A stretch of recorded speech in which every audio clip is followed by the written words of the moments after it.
First of all, I will make an opening statement, and then I'll yield to Senator Shaheen, and then we'll turn the floor over to Senator Rubio. Then we'll do a 5-minute round of questions based on arrival time. So with that, Secretary, it's good to see you here again. Though you're not on the Hill often, a lot has changed, obviously, since the last time you testified on the President's International Affairs budget last year. The Department has undergone a major reorganization, making it operate more efficiently and more in line with America's interests, as we discussed before you even took the job, and that's been being executed, I think, quite well. At long last, foreign governments are being encouraged and, when necessary, pushed to live up to their responsibilities to respond to the needs of their own citizens. America will stand up by our allies and provide life-saving assistance to people in their hour of need, but we are not the world's ATM. And so the Department is testing new ways of providing strategic assistance and breaking the cycle of dependence on aid. Renewed emphasis on trade over aid will help the American people and lift up countries around the world. This is American generosity and ingenuity in action. Through this budget, the administration is holding UN organizations to account, badly overdue, and alongside Ambassador Waltz, making sure American values are leading in international organizations. You've made securing the Western Hemisphere a top policy and budget priority and have successfully reduced illegal immigration at the southern border to the lowest level in half a century. That has not gone unnoticed. You've helped curb the trafficking of illegal fentanyl into the United States, saving countless lives. The budget prioritizes countering China's unfair trade practices, expanding military and malign influence operations around the world, and which pose some of the greatest threats in modern history to the American people. At the same time, you've been working to ensure these efforts are strategic, targeted, and effective, and we appreciate that.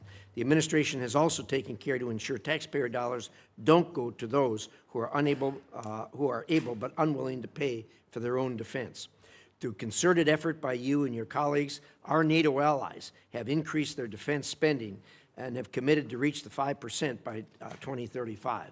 This is a major change from the way you and I used to deal with this for the decade or more before this. Together, we need to create a next-generation NATO that is stronger, more interoperable, and takes advantage of the industrial potential of American and European economies. We also must continue to coordinate with our European partners as they take greater responsibility for supporting Ukraine and work with our partners to deny Russia strategic gains. The administration has prioritized efforts to end conflicts in Africa, which undermine decades of investment in economic growth and global health security. All is not well there. The latest Ebola outbreak in eastern Congo, now affecting the entire region, highlights how conflict and humanitarian crises abroad threaten the health and security of the American people here at home. I know the Department is working hard to protect us from this threat, and I look forward to hearing how the budget supports these efforts. And, of course, the administration has taken decisive action to protect American citizens from the threat posed by Iranian nuclear capabilities and ambitions. On behalf of the American people, thank you for your hard work on that. You and I have been through this before, and we know how difficult it is. Change is hard, but it is also necessary. Your efforts to make the State Department more responsive to the needs of Americans will help us all meet the challenges of the 21st century. I look forward to discussing how the budget will further those efforts. With that, I will turn it over to the distinguished ranking member, Senator Shaheen. Well, thank you, Mr. Chairman. Good morning, Secretary Rubio. Mr. Secretary, you were a senator. You sat on this committee. You sat on the Intelligence Committee. You know as well as anyone that effective American foreign policy requires a strong partnership with Congress. Allies need to know that our commitments can stand the test of time, and that only happens if Congress is brought into the discussion. Congress cannot be a partner if it's kept in the dark. I have a long list of unanswered requests sitting on your department's desk. And Mr. Chairman, I'd like to ask that these letters be submitted for the record. They'll be submitted. I've requested a briefing on changes to U.S. force posture in Europe, and after 33 days, we still have no response. We've requested a briefing from the Iran war on displacement. After 90 days, we still have no response. We've asked for a briefing on Ukraine on a number of issues. After 180 days, we still have no response. We've asked for a briefing on lifting Milorad Dodik's sanctions. And after 225 days, we still have no response. We've asked for a briefing for the U.S. Agency for Global Media. No response after 344 days. The Romanian visa program termination. We've followed up 5 times over 435 days, and we've still gotten no response. In January, when you were before this committee, I asked if you would report to this committee once an audit system was in place to track Venezuelan oil revenues. You said, and I quote, "Oh, absolutely, yeah, we are still waiting." And when you do notify Congress, it's to inform us of decisions you have already made. That is not consultation, as you well know. That is not advice and consent. Congress has been clear on a bipartisan basis. We do not want to cede ground to China. Yet this administration is closing consulates and cutting funding in the Indo-Pacific. The same pattern extends to global health. USAID supported Ebola detection and prevention activities in DRC and Uganda for years. And we can see in this poster, even Elon Musk admitted that one of the things we accidentally canceled, very briefly, was Ebola prevention. Well, those programs were dismantled, and today we have to screen for Ebola at Dulles Airport rather than in the DRC and Uganda more than 7,000 miles away. You're asking for a 44% reduction in the State Department budget. That includes eliminating funding to the World Health Organization. It includes eliminating all disease-specific funds in the middle of an Ebola crisis that's affecting Americans. Yet, no one from your department can explain to us why this is a good idea. You sent Congress one notification saying you needed $19 billion to close out USAID. Then you sent another saying you needed some of that money to respond to disease outbreaks. Congress has asked for an explanation, and we still have not received one. The same pattern extends to our alliances. I just returned from a bipartisan delegation to the Arctic. We are on the verge of losing the very alliances that we have built for decades because the president manufactured a crisis over Greenland. And nowhere is that clearer than with Russia. In 2017, you wrote, as a senator, that Vladimir Putin will never be a trusted ally or a reliable, constructive partner. But since taking office, you, the president, the vice president, Steve Witkoff, not one of you has been to Ukraine. And yet, your envoys talk to Putin on a regular basis. The president has invited him, given him the red carpet treatment on American soil. But yet, you won't come up here and brief Congress on any of it. And decisions Congress has made on Russia have been systematically undermined. Congress passed support for Ukraine. The administration has slow-walked it. And instead of sanctioning Russia, the administration issued oil licenses that have sent billions to Moscow. Congress has asked what this approach has produced. Russia has conducted 5 times more drone strikes on Ukraine since 2024. More U.S. businesses are being directly targeted than at any point in this conflict. And Russia is providing targeting intelligence to help Iran hit our facilities and personnel in the Middle East, while we're helping them fund this war. When I talk to my constituents, they ask for economic relief at home, not regime change in Havana or Caracas or Tehran. Instead, you sent Congress a war powers notification saying we are not in active hostilities with Iran, while the U.S. was conducting strikes against Iran and Iran was bombing U.S. embassies and bases throughout the Middle East. That was not consultation. It was an attempt to avoid answering to this committee and this Congress about this war. Congress has asked basic questions about the war. Why are roughly half of our Patriot interceptor stockpiles gone? Why does the Strait of Hormuz remain closed? Why is gas up $1.50? Why did 13 American service members lose their lives in this war? Congress deserves to know why, and Americans deserve to know why.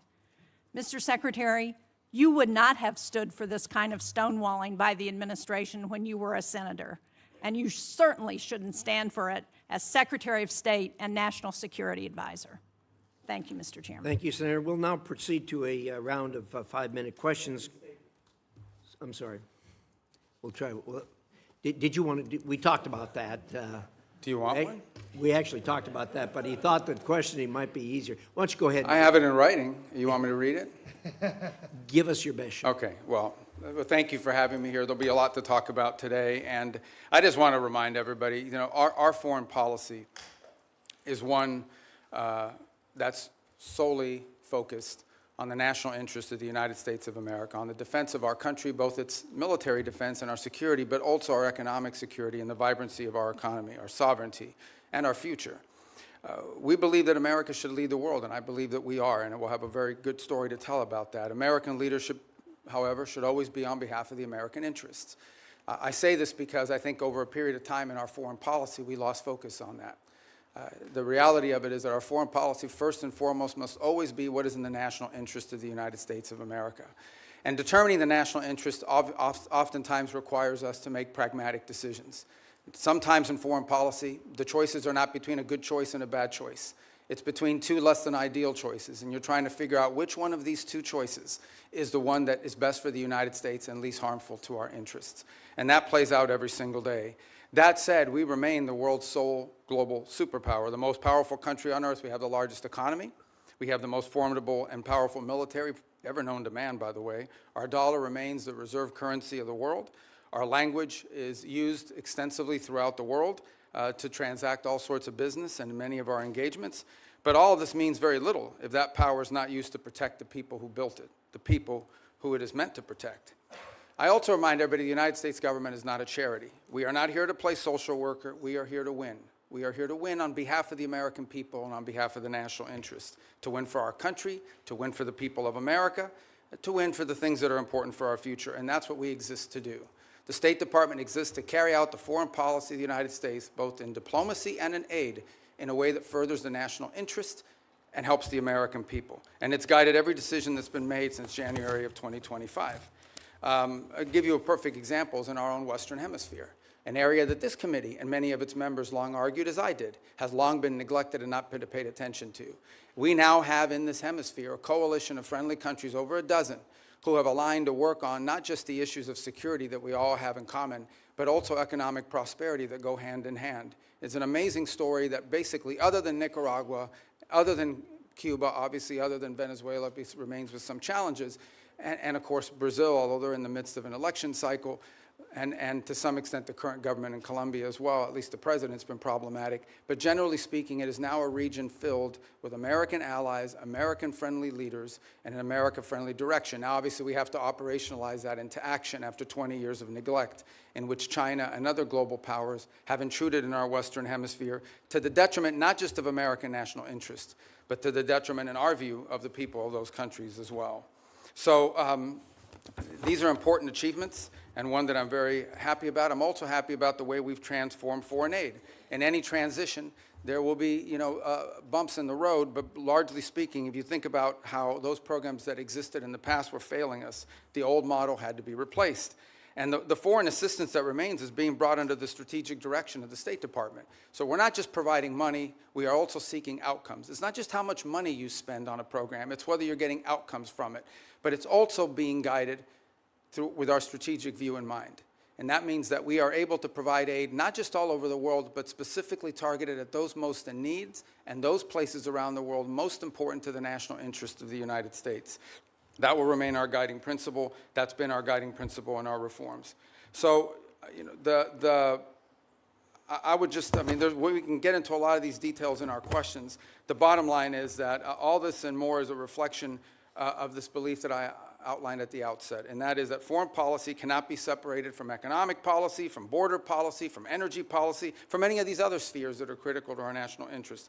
A country that cannot build ships or produce medicine or control immigration or access vital resources cannot defend its people, cannot defend its interests, and cannot defend its way of life. So our foreign policy continues to be reoriented around the real foundations of national strength.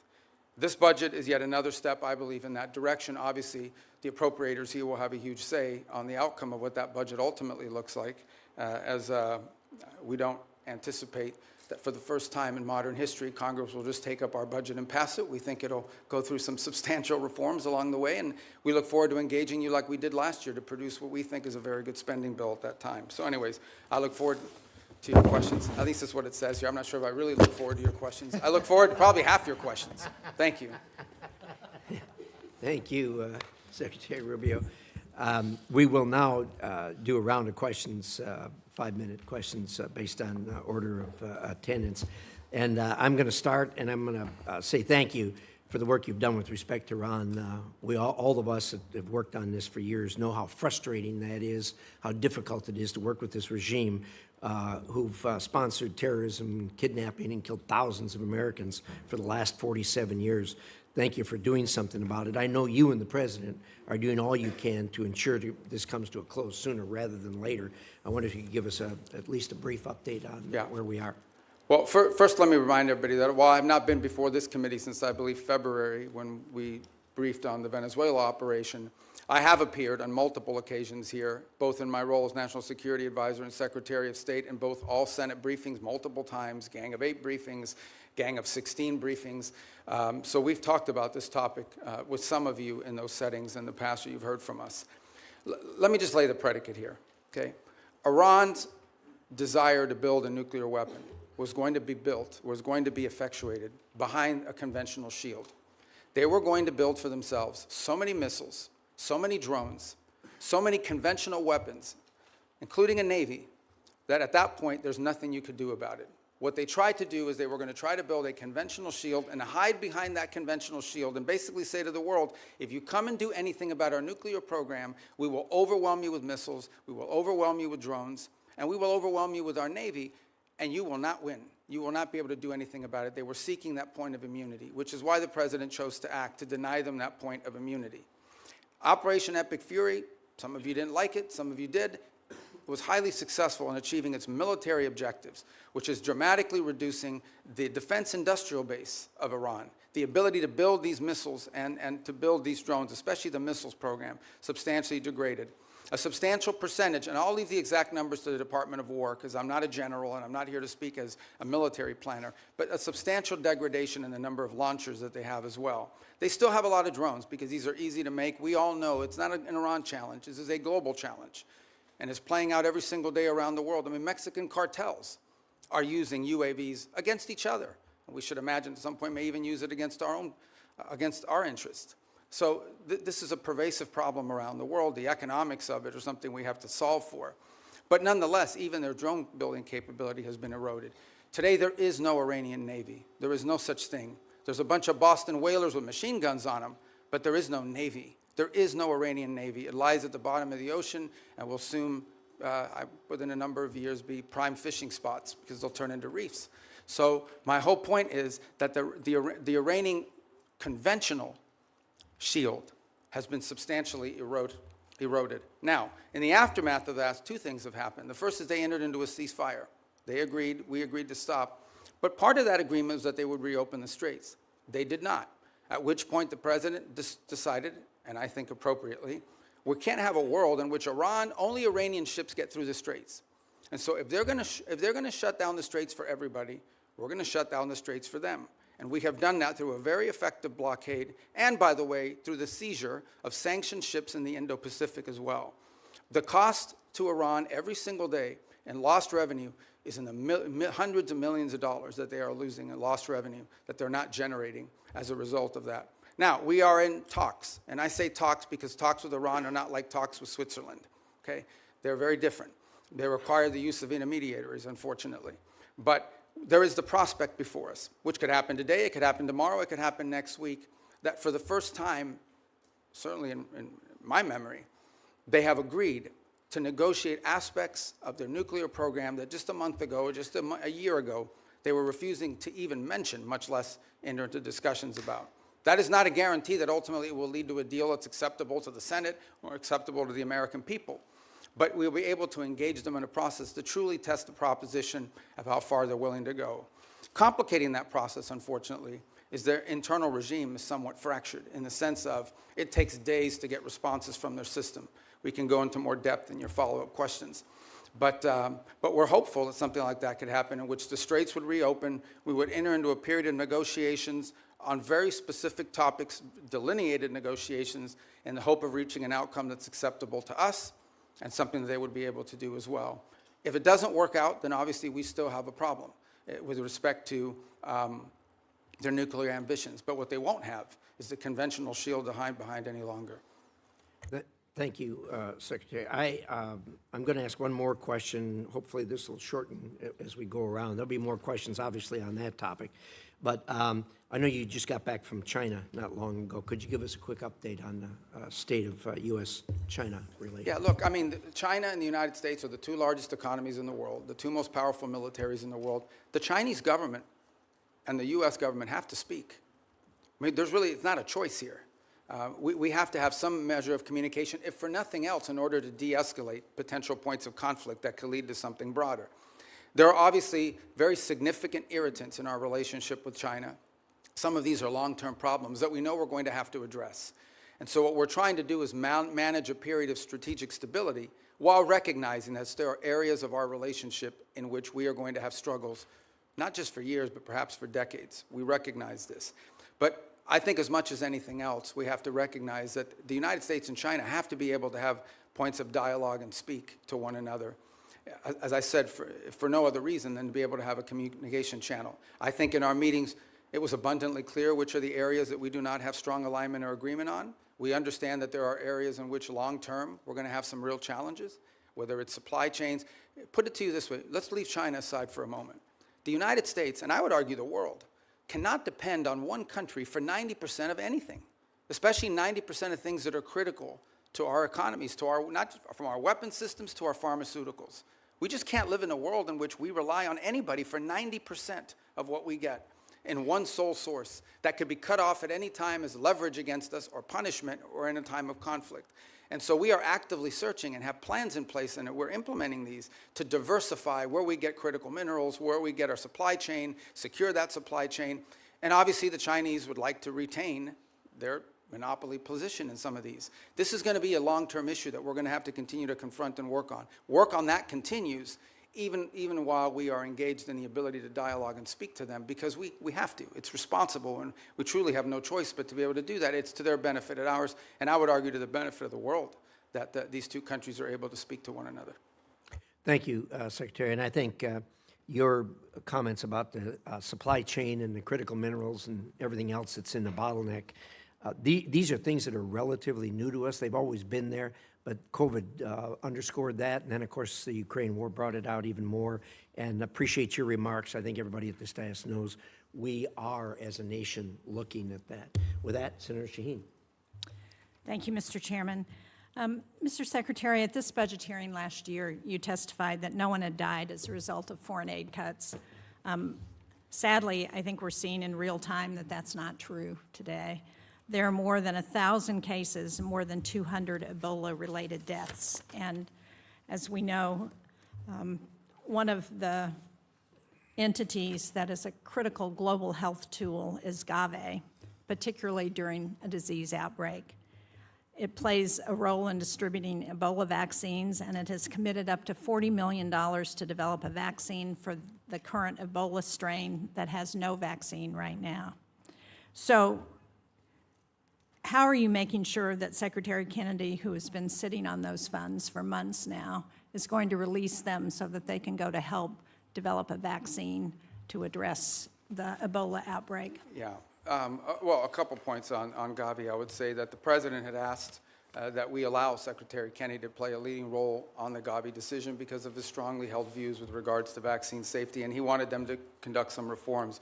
I actually talked to Senator Schatz about this last week as well, and so the State Department's going to be re-engaging. I'm not here to tell you we're going to yank this thing and we're not going to listen to his points of view, but the State Department a few weeks ago made the decision that we were going to re-engage on this issue of Gavi, respecting what HHS views on it are as well, and we want to take their input, but we'd like to get this issue resolved in an outcome that's acceptable, both to Congress and also to our goals on global health. So it is an issue. As I said, I wouldn't use the word defer, but we have certainly allowed him to play a leading role in determining what we're going to do next. But right now, we're sort of at a stage where we are going to re-engage. We need to drive this to an outcome.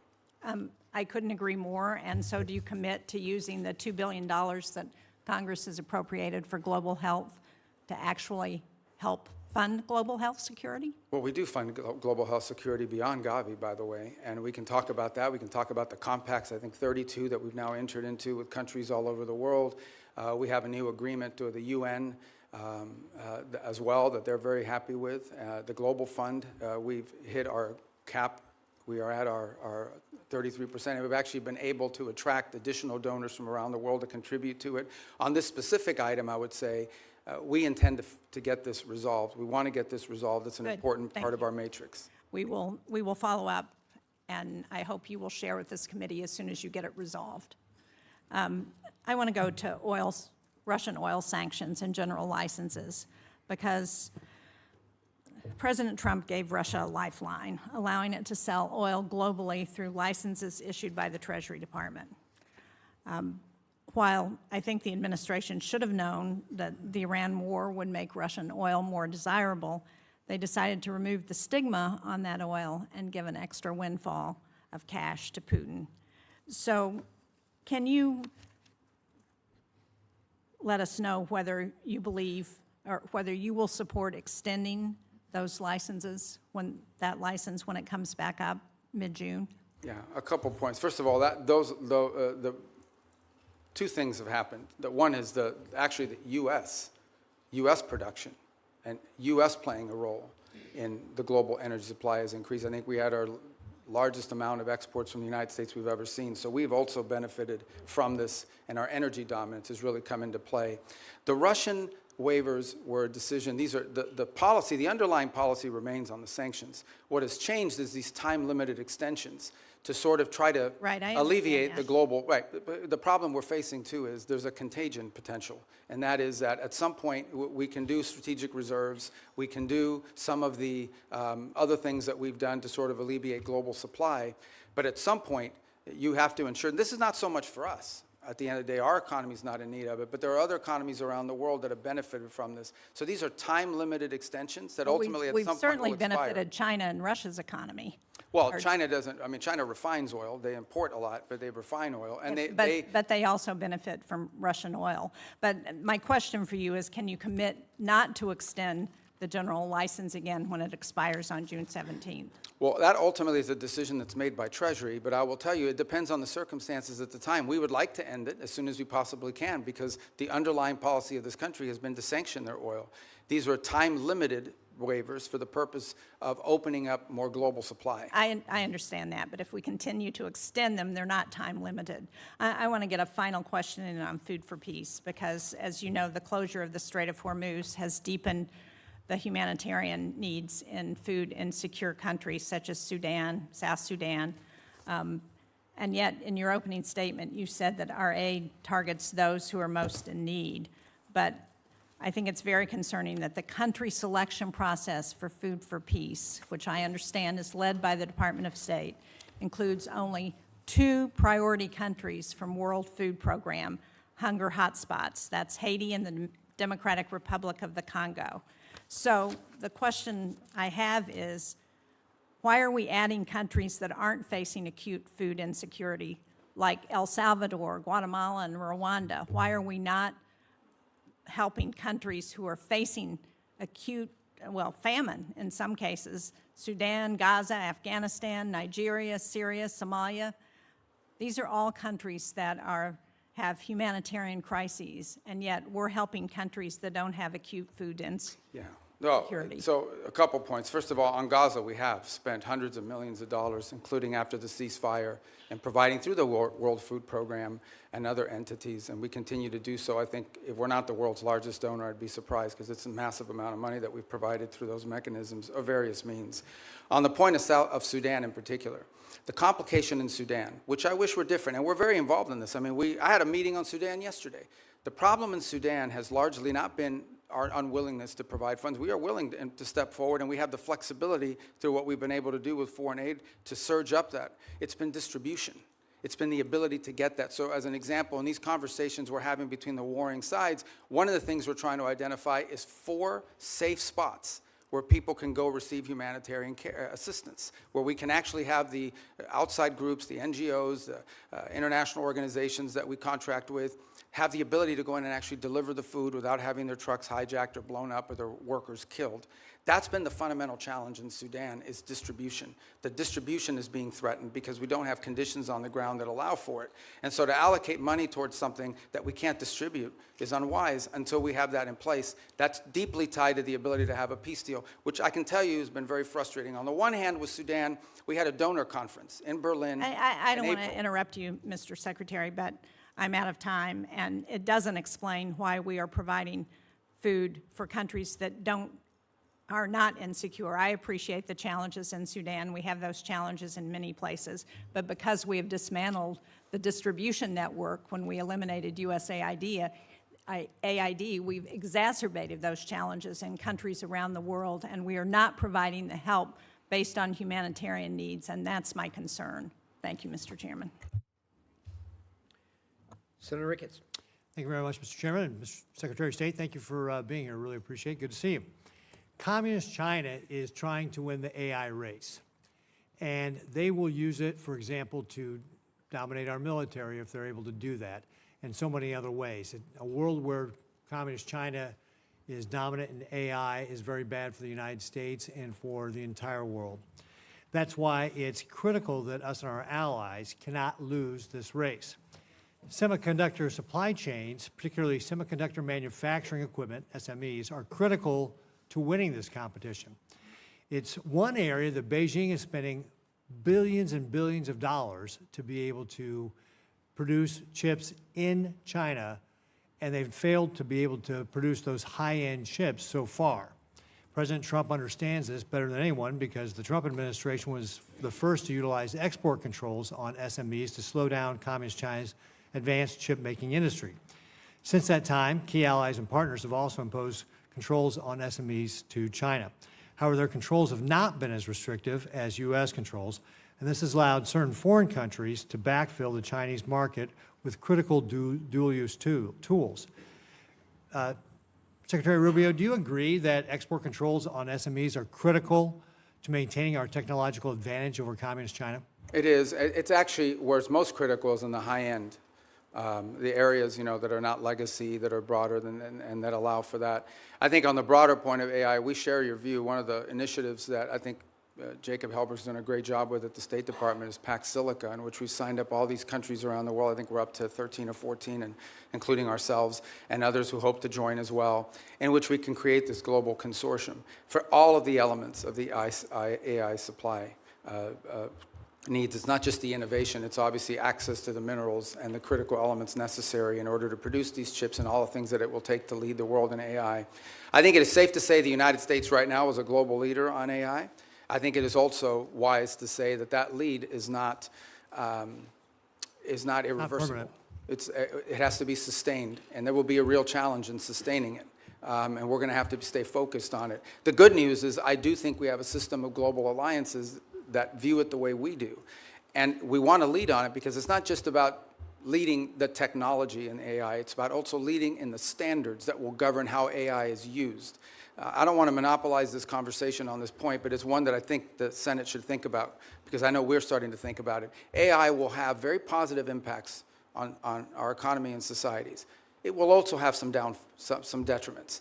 There will be white-collar jobs in this country that will be impacted.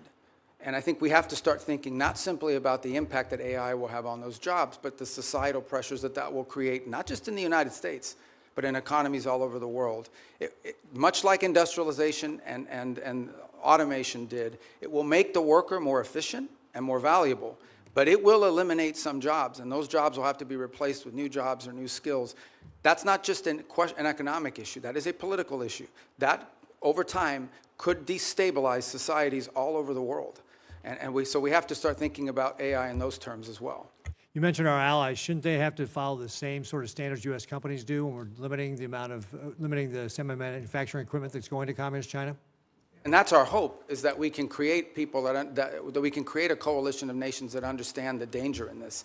And they're running through the same, some are better than others, but they're running through the same problems that we run into. And that is companies ultimately want to sell to the markets, and China's a large market. But I agree, and that's one of the goals behind Pax Silica, is to create unanimity or consensus behind that thinking. Well, Mr. Secretary, that's why I recently introduced the Match Act with Senators Kim, Risch, and Schumer to level the playing field. This bill would provide the State Department with the leverage in ongoing negotiations with our allies to align those controls. And if agreement cannot be reached, it would ensure that foreign companies cannot sell the very choke point technologies that we have restricted.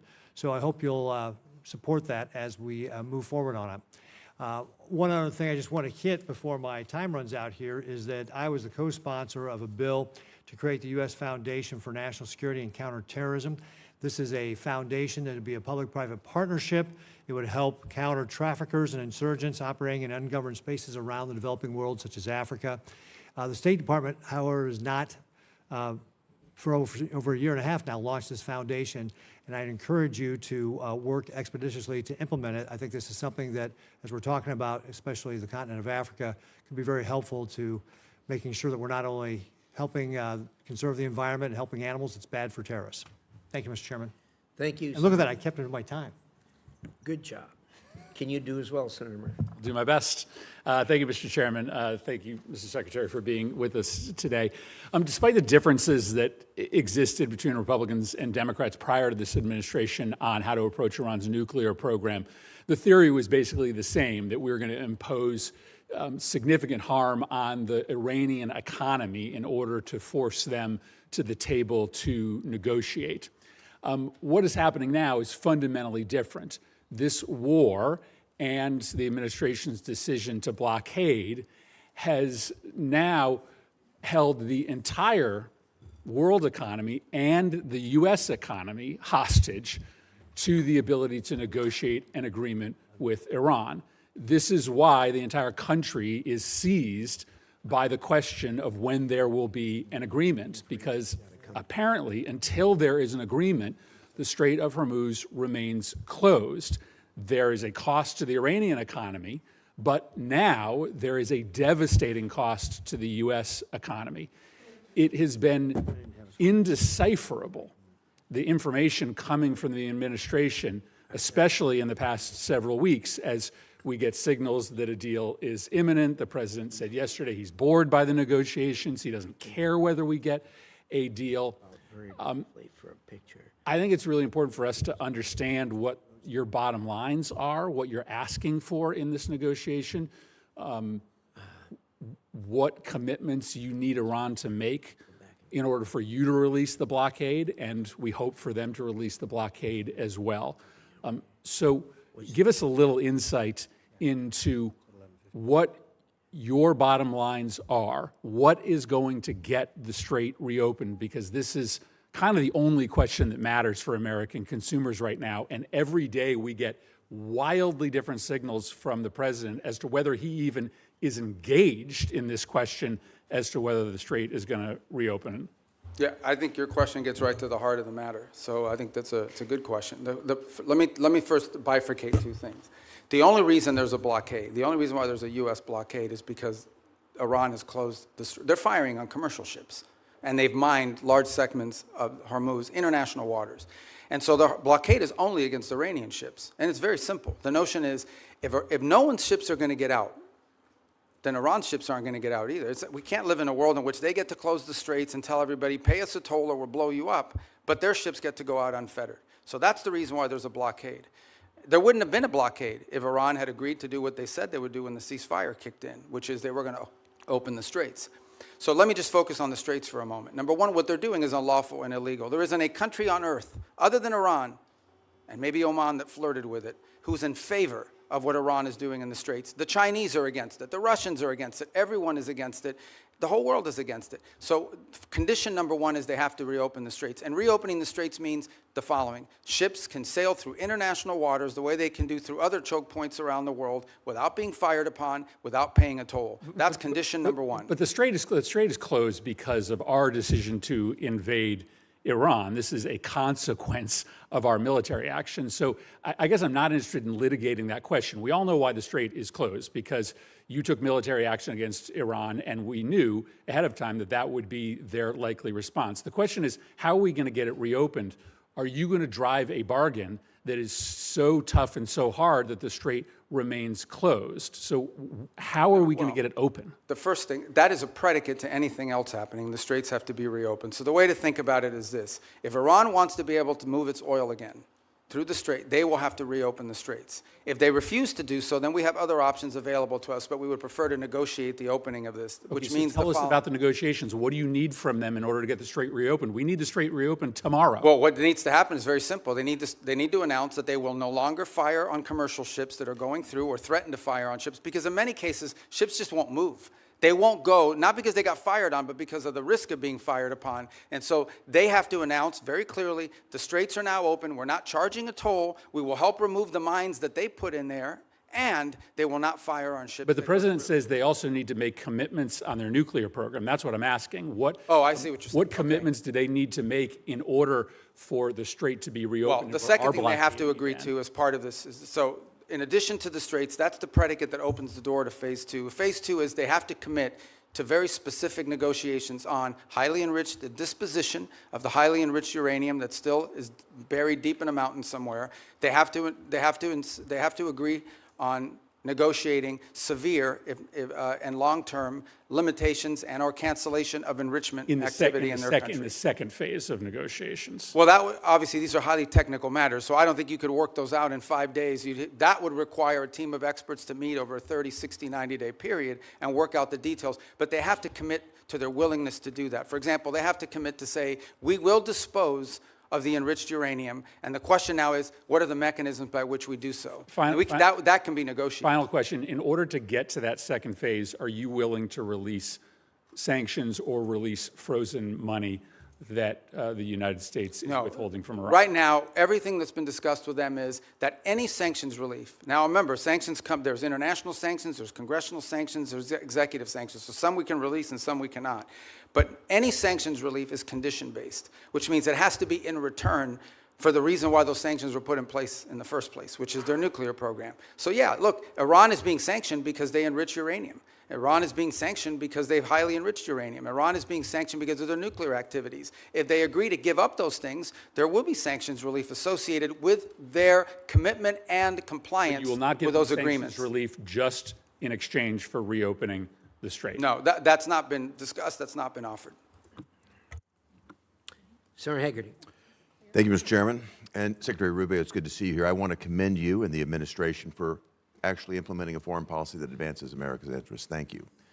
If we could, I'd like to start with the Philippines, an area that we know very well. It's a geographic center of the Indo-Pacific region. It's an area that is along critical sea lanes where a tremendous amount of world trade and energy commerce actually move. A strong alliance with the Philippines clearly is in U.S. national security interest. It leads and supports our freedom of navigation. It also helps us deliver regional stability along the South China Sea, a very critical area, particularly in the face of a very aggressive posture that the Chinese have adopted. I want to recognize my colleague, Senator Kaine, who's worked with me to put in place the Philippines Enhanced Resilience Act. That's $500 million of FMF grants. It's $1 billion of loan and loan guarantees per year to strengthen the Philippines and the United States alliance to make us more interoperable and more capable. Mr. Secretary, I'd just like to get your comments, your vision on the role of the Philippines in the United States alliance. Actually, I spoke to President Marcos on Sunday, and have had multiple engagements with them at a personal level. We've had visits. A couple good points here. The first is we've actually entered into agreement with them in which I believe it's an old U.S. military facility inside the Philippines that will now serve as sort of I think it's a 4,000 acre. I'm very familiar with the area. Yeah, you know it. And that we'll be able to do a lot of our activities together with regards to our joint interest in developing on AI and high tech and diversifying and helping diversify their economy. The second is to continue with our defense commitments that we've made to them and the ability to interoperate joint exercises, which we've done now multiple times over the last year. Obviously, we're very concerned with Scarborough. We've seen in recent days, and we've demarched and made a very clear note. This issue came up during the first meeting with the Chinese. It's come up in every engagement I've had with the Chinese, and it's come up again now very recently through diplomatic channels, and that is we're very concerned about recent activity once again near Scarborough and the buildup of infrastructure that appears to be exerting, territorial claims that we have long argued are not valid. This is one of those irritants in the long term that I think we'll continue to have to manage. But I view the Philippines as a critical partner, and I think over the last, I would say, couple of years, our relationship with them, particularly under their new administration, has dramatically improved our ability to work with the Philippines jointly on a number of topics of interest. Well, I want to commend you. The 4,000-acre Luzon corridor is anchored by the Subic Bay project, which when I was ambassador to Japan, worked very hard to get that back for America. And I see that as a tremendous opportunity for us to deepen our economic ties. And of course, that has, as you mentioned earlier, tremendous national security. Yeah, can I just add one point? There is, some desire during their chairmanship this year of ASEAN to reach a sort of code of conduct understanding in the Indo-Pacific. And while I understand that desire, I just want you to know, and perhaps many of you can help us in making this point, a bad code of conduct agreement is worse than no code of conduct agreement at all. And I think that's very important because they are under withering constant pressure in the region to agree to a code of conduct in the region that I think would be detrimental, would set a precedent that I think is very dangerous in the law. So we'd love to see one, but it has to be a good one. We don't think that's possible under current conditions, and a bad one is worse than none at all. Your point's very well taken. Look forward to working with your team, Mr. Secretary, to advance that. Can I turn to another issue of concern, and again, it's joint concern. Senator Kaine and I both worked on this, and that is the actions that have been taken by countries that have been perceived as our allies against U.S. business interests and against U.S. investments in their country. Particularly, I'd like to point to the example of Vulcan Materials. That's a situation where a U.S. company put billions of dollars of investment into the Yucatan Peninsula, both in port facilities and in quarrying operations, only to be confiscated by the Mexican government. Then the Mexican government came back in arrears, by the way, retroactively tried to justify this taking as some sort of environmental move. Sadly, we had to fight pretty hard, the previous administration, to not allow this to happen. And I think it's going to take more bipartisan effort, certainly you'll have it from here in Congress, to push back on any government's effort to try to confiscate American corporate property. What that will do is have the effect of minimizing or basically reducing the incentive or de-incentivizing our foreign investment in other countries, which again I think hurts the mission that you're on. I'd love to get your perspective on how the State Department will stand up for American investments overseas. We do every day, and in fact, one of the great benefits of our reorganization is that it has empowered the regional bureaus. Used to have a set-aside economic bureaus that would do these things separately from the missions in the field, and having been a former ambassador, perhaps you experienced that. We've now empowered the regional bureaus, and through it, by extension, the embassies, to play a leading role in economic diplomacy. And so I would argue that virtually every engagement I have with a foreign leader involves some economic component to it. Right. And I would say if you talk to our chargés and our ambassadors around the world, I would say more than 50% of their engagements now have to do with economic matters, and they involve one of two things.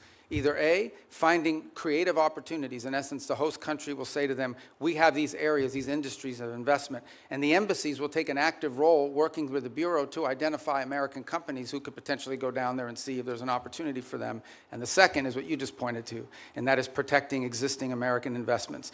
Because the point we make with everyone we interact with is you can't ask for American investment into your countries when you have a history of expropriating, of takings, and in some cases, it's a local official that's trying to extort an American business and say, hey, I'm the sheriff or I'm the local police officer. If you don't pay us, your workers won't show up to work tomorrow. We have problems like that as well around the world that involve the local level. And it's become a leading part of our diplomacy.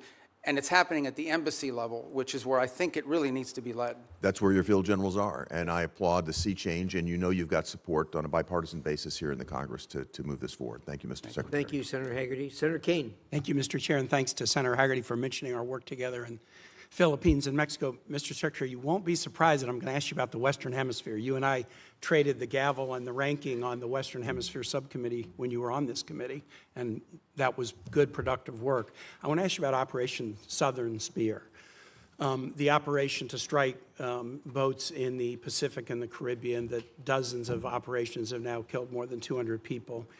Have you been involved as Secretary of State or National Security Advisor in discussion about the targeting criteria that are used to decide which boats we should strike? No, but not because I've avoided it, but because those are largely legal decisions, right? So you have, But if you haven't been involved in discussion, as the National Security Advisor, are you aware of what the targeting criteria are? yeah, I mean, they go through so every strike has a legal officer on the deck that has to make a determination about whether the call is legal or not. And this is done by the Department of War, the way it's been done in other theaters around the world. Here's what I want to ask you about. So you're generally aware of the targeting criteria. I am not allowed. I know what the targeting criteria are because of briefings I've had in this committee and the Armed Services Committee. It's all been in classified. And I'm not allowed to discuss the targeting criteria because they've only been shared and classified.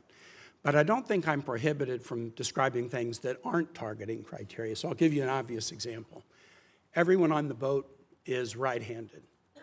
That's not a targeting criteria. It would be ridiculous. Everyone on the boat is what? I didn't. Everybody on the boat is right-handed. That's not a targeting criteria. It's obviously not a targeting criteria. It would be improper for it to be a targeting criteria. Here's one that's not so obvious and that surprised me. There's evidence of narcotics on the boat. That is not a targeting criteria. I have been briefed on Southern Spear since the first operation on September 2 and most recently within the last couple of weeks, and I've asked again and again, have the targeting criteria changed? No, they have not. What are the criteria? Here's what they are. I can't describe it here. But the presence of narcotics on the boat has never been a targeting criteria. Would you have any ability to explain? And the administration could have picked that as a targeting criteria. They chose items that were targets, that authorized the use of the U.S. military to sink boats and kill people, but they have not used the presence of narcotics on the boat as one of the targeting criteria. And I would suggest to my colleagues, if you go look at the individual files of all the strikes, and I've looked at the first 46, they are consistent with what I've just said about something that's not on the list of targeting criteria.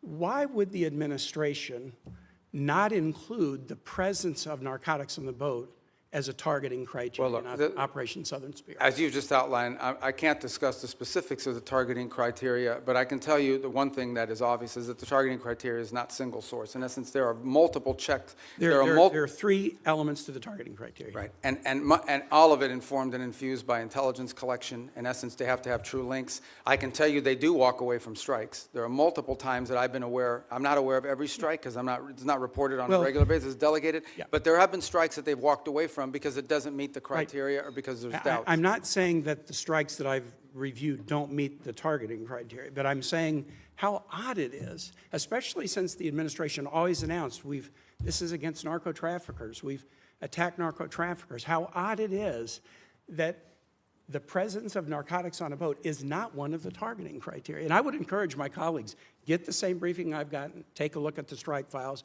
You'll be as surprised as I am. Here's the second question. Again, in your dual role, Secretary of State, National Security Advisor.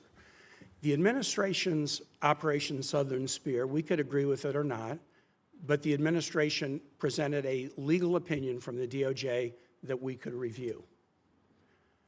Absolute resolve, the effort against Maduro. The administration presented a legal rationale that we could review. Now, we could review both in classified. They've not been made public.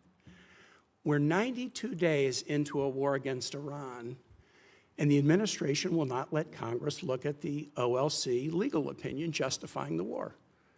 Intel committee members, SFRC members, Armed Services Committee members, rank and file members, the administration will not make it available to us. Now, you can imagine, A, we're the Oversight Committee. B, you're here asking for a budget, and in the Armed Services Committee, they're asking for $1.5 trillion, an increase of 40% over last year's budget, but won't let us see the legal opinion. And Mr. Secretary, you know what kind of thinking we do. If you've showed us the legal rationale for 2 wars and you won't show us the legal rationale for the third, is there something in the rationale they don't want us to see? Is there a dissenting opinion that says it's not legal?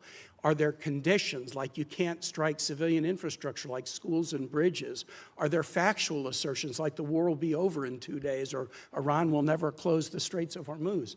By not sharing the legal opinion with the Article I Oversight Branch, you give us the opinion that there's something in there you don't want us to see. Could you use your influence as the President's Chief National Security Advisor, Secretary of State, NSA, to get the administration to share the Iran war legal opinion with Congress? Well, look, first of all, obviously the Department of State does not develop the legal opinion. That's But an you're Office the of Legal national, Counsel. you're the Chief National. So I think what you're asking is why haven't the Office of Legal Counsel provided it? They don't work for the National Security I'm Council. actually They don't work for asking, me. will you use your influence as Well, I will President's certainly Chief inquire as to National why. Security Here's what I'll do. Advisor? I can certainly inquire as to why it has not been available. I don't think there's a reason why. I am not aware that. In fact, my understanding is they have provided documentation to the committee and Not the opinion. as part of the war. Not the opinion. Well, that's And- different. And you wouldn't accept that. All right, well, if let you me were take sitting that on back this and ask side the of Office of dais. Legal Counsel. But it's certainly, they provided the legal rationale for the strike. You're asking for the actual written opinion the way it was Which in the they other two. provided us All in right, I Southern understand. Spirit and Absolute Resolve. I'll Thanks, take Mr. that Chair. back. Thank you. Senator Lee.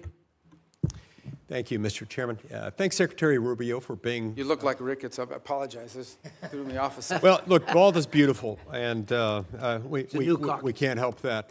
But thanks for all of your efforts. You are a very effective spokesperson for not only President Trump and the administration, but for the United States, and I'm grateful for that. Was wondering at the outset if you could talk to us a little bit about the fractured Iranian regime and how that might be making negotiations more difficult. One of the things I've wondered, for example, are whether the diplomatic Iranian channels are sort of crosswise, at odds with, or working hand in glove with the IRGC, which is itself causing a lot of these ceasefire violations, or is it all sort of coordinated chaos to try to undermine and tip the scales in favor of Iran in the negotiations? Yeah, that's a great question. Let me try to give this answer to you in a way that's not boring or wonky, because it's been a shift. Obviously, the original Supreme Leader, the one that was there, is no longer with us. His son takes over. Nobody hears from him for a month. By all reports, open source reporting, I think you've all seen it, he was severely injured in the same strike, and so forth. Are you confident he's still alive, by the way? Yeah, I think there's indications that, in fact, we've not heard from him publicly. We haven't seen him publicly, and I would imagine, given what's happened to multiple leaders in that system, being very public is probably not something that's recommended for them internally. But that said, I think there are indications out there that he is increasingly engaging at some level, although all of his communications have been in writing and through intermediaries. So the way to think about it is the following. You have the Supreme Leader, and understand that at the end of the day, the Supreme Leader in their system there really is no analogy to it in our system or anybody else's system. It is a theological office. It was the head of the Islamic Republic in the sense of the ultimate decision maker, and every major decision has to be run by them. They are advised by a council. It's not clear if it's 6 people or 8 people, but there is a council made up of both IRGC and other elements of the regime that surround that Supreme Leader, and ultimately that council has to sign off on anything. And then there are the people you see on TV, like Arachi, who's out there every single day, and Golubov, who's the Speaker of the Majils, who's been playing a pretty prominent role. And they are the ones that they have sent to negotiations and so forth. It is our view of the system, as we understand it, and as it's been expressed to us both by the intermediaries and by Iran directly, that what Arachi and Golubov bring or take from us, they then have to run back to this council and ultimately get guidance from them. And that process oftentimes takes 3 to 5 days to get a response. Now, some of it is logistical. They're operating probably using couriers and things of this nature. Part of it is internal fissures on exactly what they should agree to or not agree to. I think the second point that needs to be driven in this regard is that there is evidence that there are communications issues within the regime as well. So, for example, it's pretty clear that at the outset of hostilities in the conflict, they had delegated decision-making to field commanders. And so oftentimes field commanders had delegated authority to act on let's say, a pre-operational planning that already put in place.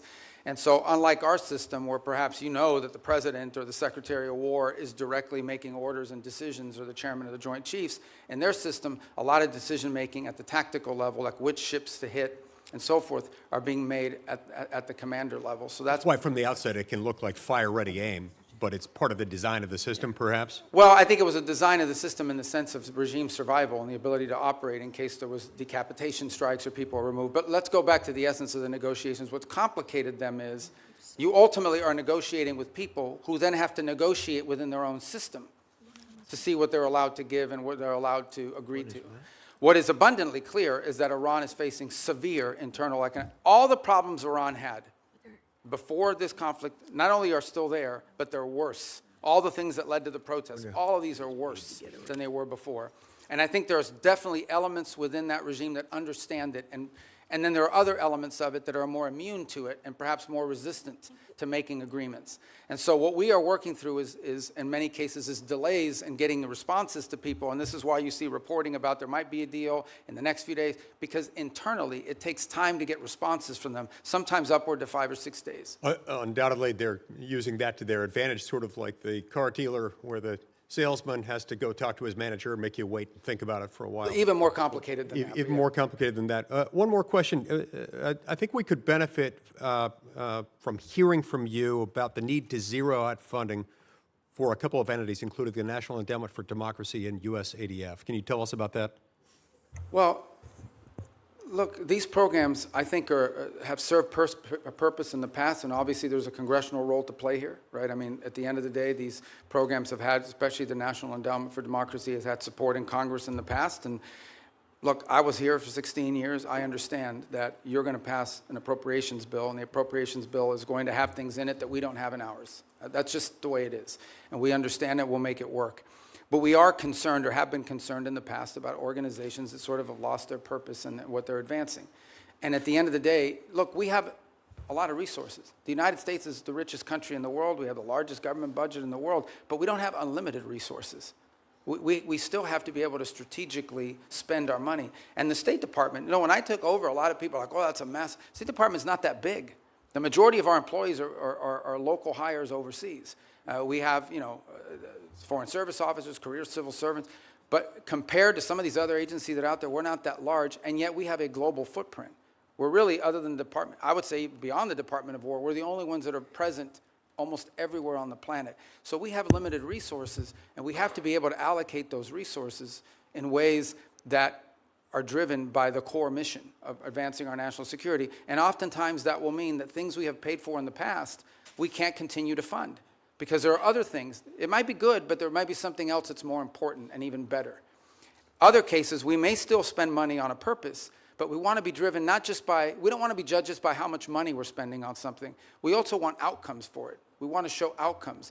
That's been the goal behind these MOUs, these compacts with the 32 countries that we've entered into in a week plan, is we're not just trying to solve the disease problem this year. We're trying to build the local capacity so that 5 years from now, they won't need aid anymore because their local systems can handle it. I'm saying 5 years, some countries may take 10 years. But nonetheless, that's the goal, and it's been very well received. Thank you. Thank you, Senator Lee. Senator Merkley. Thank you, Mr. Chairman, and Mr. Secretary. Good to see you. As Senator Shaheen noted, you've expressed that no one died as a result of the sudden shutdown of AID. And I did ask you last time you were here about that, and I won't repeat all that, but I want to note that the folks who study this at the schools of public health, the Harvard Chen School, the Boston University School of Public Health, estimate that over 500,000 children have died from that sudden shutdown. I want to kind of put a note on that. If you were to walk across this country, you'd see one dead child equivalent every roughly 30 feet. That's the level of carnage. I know you disagree with that, but many experts who are in this field, that is their estimate. And I hope you'll ponder that as we strive to rebuild our programs related to malaria, tuberculosis, AIDS, HIV, nutrition, and certainly infectious diseases like Ebola. I wanted to turn, though, to Taiwan. It's an area that you and I worked on quite a bit together when you were here, including the Taiwan Relations Reinforcement Act and the Transnational Repression Policy Act, the Hong Kong Economic and Trade Offs Certification Act. And I'm very concerned about the President's comments on his recent trip. He noted that arms sales to Taiwan are a, quote, very good negotiating chip. And when he was asked about how much he talked about arms sales with China, he said, we discussed arms sales, quote, in great detail. The 6 assurances included that arms sales to Taiwan would never be a negotiating chip. My concern is that the President now has kind of accentuated the arms sales by not approving, not putting the stamp of approval and completing the arms sale that Congress has already funded. That this sets a stage for China to very much proceed to pursue more aggressively their effort to incorporate Taiwan into the broader framework of China, including extinguishing Taiwan's democracy. So I'd just like to hear your thoughts. Hopefully there's a path here that will re-accentuate our support for Taiwan's democracy.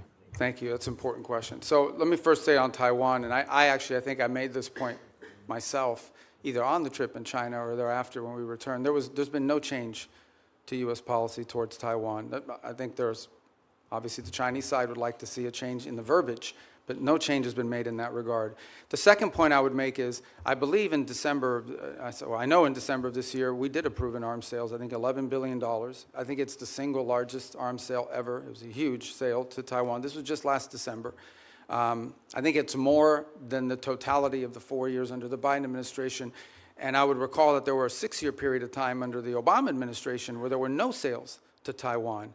There is a second pending sale, which I think is the one you're referring to. It's the $14 billion one, and that remains under review.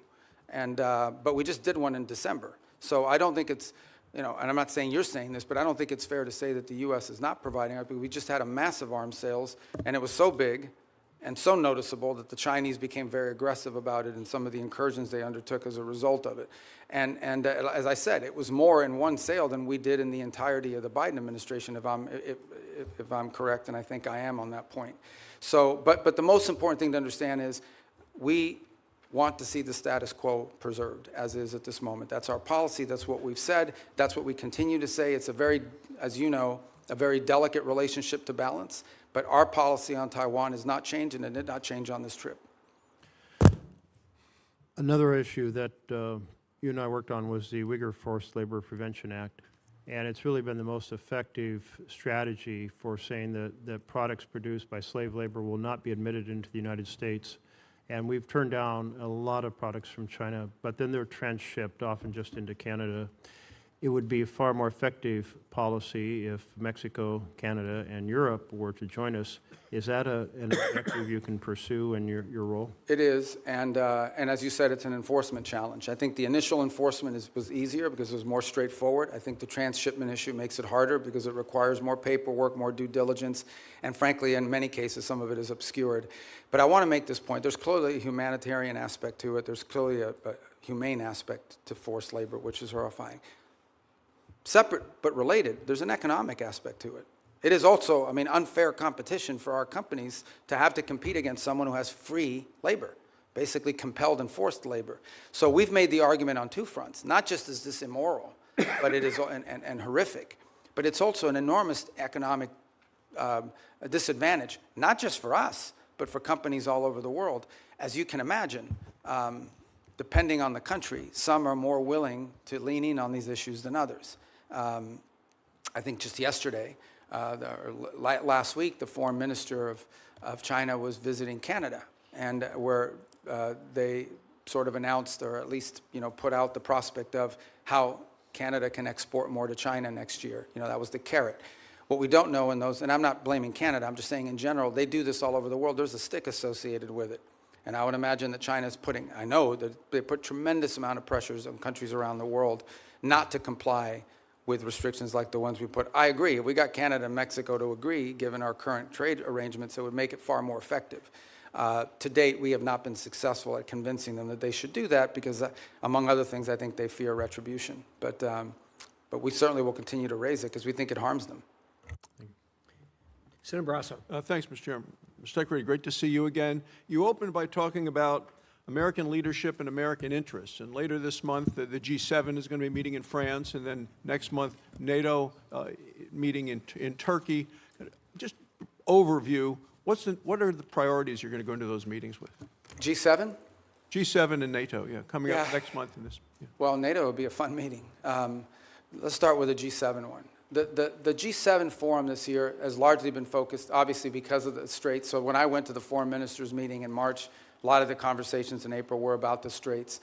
And the one point we've made is, and what's interesting is a lot of the countries involved there, even though it's not a military forum per se, the UK and France are members of it, they've put together this initiative, which they say they will send minesweepers and escort ships, but they will do so once hostilities is ended. Kind of a catch-22. On the one hand, I mean, why do you need naval escorts if no one's shooting at the ships? That said, I don't diminish the utility of it because I would imagine the first few ships that go through are going to like to be escorted. So I think that's going to be a key feature of that conversation. I think there's a shared interest in all these countries on rare earth minerals and supply chains generally. I think there is a growing global consensus. And we had a great, maybe a few of you had attended part of it, we had a great ministerial here earlier this year on rare earths and supply chains that brought in dozens of countries, and all the G7 countries were represented at it. And so I think that's going to be a feature here is how do we diversify the global supply chain on anything from rare earths to pharmaceuticals? There's growing consensus, so I think that point will be quite dominant. And then given the makeup of who's in the G7, the Russia-Ukraine conflict will always come up because obviously it directly impacts at least 3 or 4 of those members who are on the continent. So we will also, and I don't recall exactly who the French have invited, but in addition to the G7, they'll always invite 2 or 3 other countries to attend. I believe Ukraine has been invited, if I'm not mistaken. There's usually a couple other countries that they'll invite that are not members of G7. But I think those issues will dominate depending on where we are with the Straits, and then clearly the critical minerals and supply chains has been a key focus of G7 actions. The last point is, I think there's been an interest and I think Canada deserves credit for this. The Canadians have really taken a lead, and we've been very supportive of this, in highlighting places like Haiti. And as a result of these G7 meetings, we've actually had a number of countries in the G7, including Japan, step up and contribute to the effort there. And the reason I mentioned NATO, there's an article in The Hill, and Mr. Chairman, I ask unanimous consent that we put this in the record. It says Sweden is now America's most valuable tech ally. You're talking about working together with other countries. It goes on to say, this was just last week, Sweden joined NATO. They've now signed the bilateral defense cooperation agreement. They said in March, Sweden became the first European Union member state to sign the Pax Silica Declaration, Washington's flagship initiative to secure global AI and semiconductor supply chains, and now the technology prosperity deal. I want to know how you've accomplished so much, and is this a model for U.S. relationships going forward with NATO? Yeah, the interesting thing about Sweden is because they, and Finland to the equal extent, is because they were not members of NATO for many, many years, they had a self-sufficiency in their defenses. And so now that they've joined, they've actually added to the equation. I'm not here to beat up on any specific country, but generally speaking, the countries you added to NATO were countries that needed from NATO. Sweden and Finland have actually contributed because they brought their own defense industry, their own advanced technologies. So they've been a great partner. They've been an extraordinary partner. We were just there because we had the NATO foreign ministers meeting in Sweden, and it was phenomenal. And I think that Sweden is a great ally and a country that we're continuing to find a lot of synergy and cooperation with, especially on the field of technology, but also on defense. I mean, they have their own defense industrial base, which is an impressive defense industrial base. I wish every country in NATO had what they have, but I understand why Sweden has it.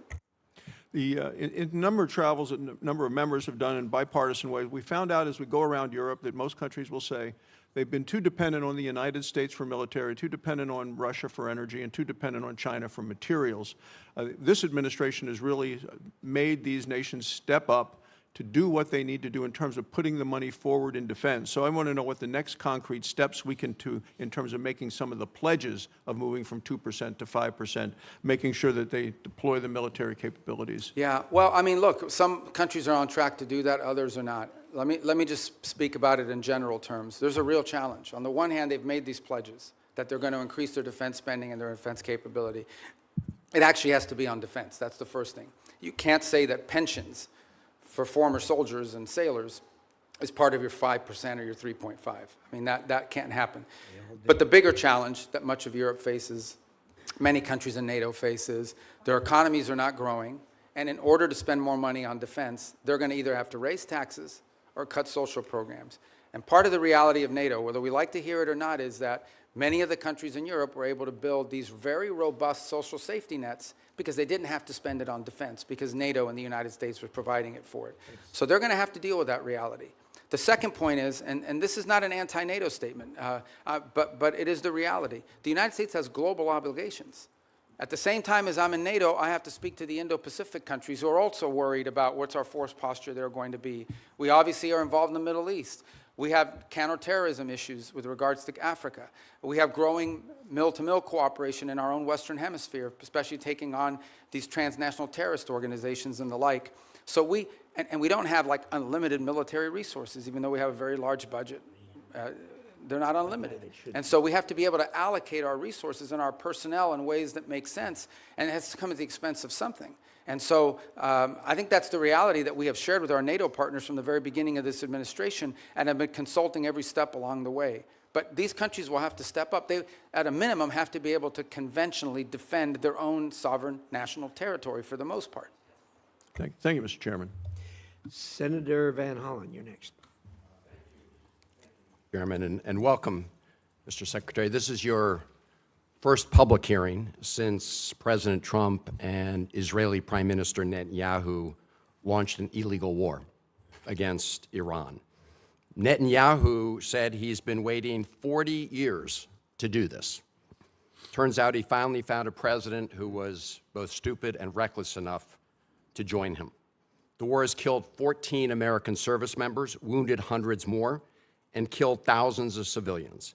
It's driving up the price of gas, food, and much more. Trump obviously doesn't care. He called high gas prices peanuts and said, "I don't think about Americans' financial situation." That's from the President of the United States. And all for what? The President told us 91 days ago that we had, quote, won the war in Iran.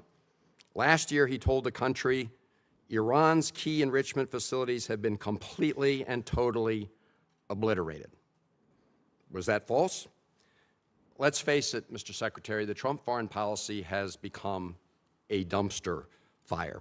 This is the same president who's more interested in flattering Vladimir Putin than in protecting Ukrainian sovereignty. The president who lifted restrictions on the transfer of sophisticated U.S. chips to China, but came back from his trip there with nothing but ballroom envy. He tweeted about that the other day. This is the president who brought on Elon Musk to take a chainsaw to AID, which has enabled the current Ebola outbreak in the DRC.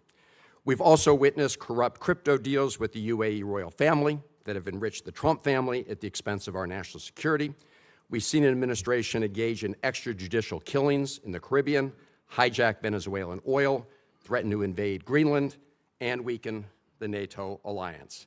Here at home, a Reagan-appointed judge said that you and former Secretary Noem abused your powers when you locked up and still seek to deport students for protesting the destruction of Gaza. The Reagan-appointed judge said you did that, quote, primarily on account of their First Amendment-protected political speech. Speaking of Gaza, the so-called Board of Peace seems to have run around. Meanwhile, while Senator Rubio once proclaimed that the U.S. must, quote, work to ensure that refugees who flee war, torture, and persecution are provided safe environments to live and thrive in. Now, as Secretary of State in this administration, you have capped refugees at a record low of 17,500, and white South Africans, Afrikaners, have comprised roughly 99% of those slots, Mr. Secretary. A race-based refugee system. the same time, the president's preventing Cuban political refugees from entering the United States, even as you've imposed a near oil blockade on that repressive regime. The stated goal is to change the government there, but the only real change is humanitarian crisis inflicted on millions of people, not members of the regime. And in that regard, Mr. Secretary, I have a question for you regarding the designation of Cuba as a state sponsor of terrorism. On the very first week, at least, of this administration, the administration reinstated that. And in a recent January 26 EO, you made statements suggesting connections to Hezbollah and Hamas. The previous administration did a thorough review with the intelligence community and concluded that there was no evidence that Cuba was engaged in ongoing state sponsor of terrorism. Did you find new evidence to support that conclusion? Well, first of all, let me just say that's your question, but you made this long statement of which I disagree with most of it. We won't have time to address every point that you made. So let's stick to Cuba specific, because that's the question that you asked. Cuba has sponsored terrorism, and it's been supported groups. For example, virtually every left-wing, radical, violent terrorist group in the Western Hemisphere has at some point relied on support from Cuba. The ELN, the FARC dissidents, including them, have been involved there. We also know, for example, that Cuba continues to host a pretty substantial collection intelligence sites on behalf of the Chinese and the Russians. But you look at the region and you look at all of these leftist Marxist terrorist organizations, all of them, in many cases, Mr. got Secretary, their seed money if I from can the move on. Cubans. I noticed you did not answer my question, because my question specifically related to whether there was new evidence to support that conclusion. I can just tell you. Why would I need new evidence? Because you're claiming that they're a state sponsor of terrorism, suggesting they're ongoingly involved in that. My final question to you, Mr. Secretary, relates to the Al-Aqsa Mosque complex. There have been reports that the United States is working with Israel to take away the Kingdom of Jordan's custodianship over the Al-Aqsa Mosque complex in East Jerusalem. Can you confirm today that there's no... I'm not even aware of those reports. There are reports, so I was hoping you could confirm. Is that like a media report, or? There have been several media reports. Yes. Well, you know the media is always accurate. No, they're not, and that's why I'm getting... Yeah, no, I've never even So heard if that. you That's the could first time I even hear anybody discuss that. All right, well, I'm glad to hear that, Mr. Secretary. But we have a great relationship with Jordan, you know, and we're very helpful. So I've just never heard that before. You should, I don't know what article you're referring to, just give it to me, I'll look at it. I'm happy to. Is it a credible website, or? I'm glad to hear you say, Mr. Secretary, there's no truth to it. I've never heard that discussed by Thank you. anybody. You're up next. Oops, I'm sorry. Senator Daines was here earlier. I apologize, Senator. Senator Daines. Chairman, thank you. Ranking Member Shaheen, good to see you as well.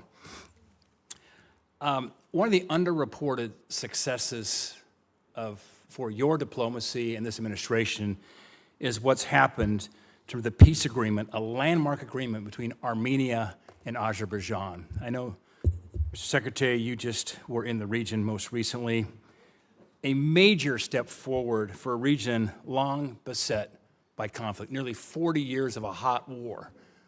And through your leadership and President Trump's leadership, you've brought true peace to an area of the world sandwiched in between Russia and Iran. It was creative thinking that led to the establishment of the Trump route for international peace and prosperity as a solution to some of the stickier issues in that negotiation.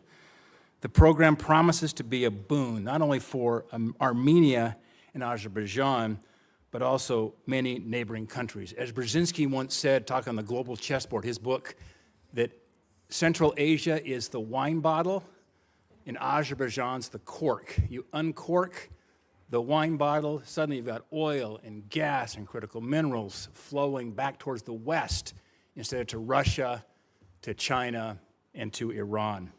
Mr. Secretary, can you tell us a little bit about how you plan to implement the TRIP framework agreements and deliver major economic benefit to both the United States in a very historically troubled region?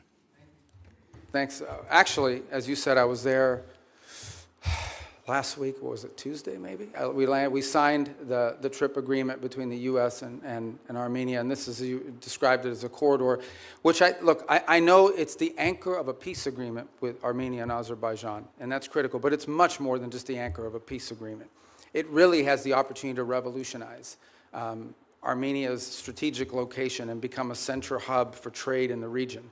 It solves the issue of access that Azerbaijan cared about, and it was an irritant in their relationship. But it does much more than that. It has the ability to transform the Armenian economy in a very powerful way. Here's the other thing that it's done.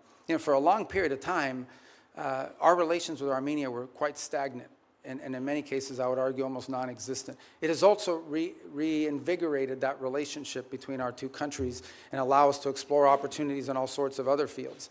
So we're involved in that very heavily now. We literally just signed the agreement, and it will allow us to drive and hopefully incentivize U.S. private sector investment in this corridor to the benefit of American companies and American interests, but also to the benefit of Armenia, Azerbaijan, and other regional countries.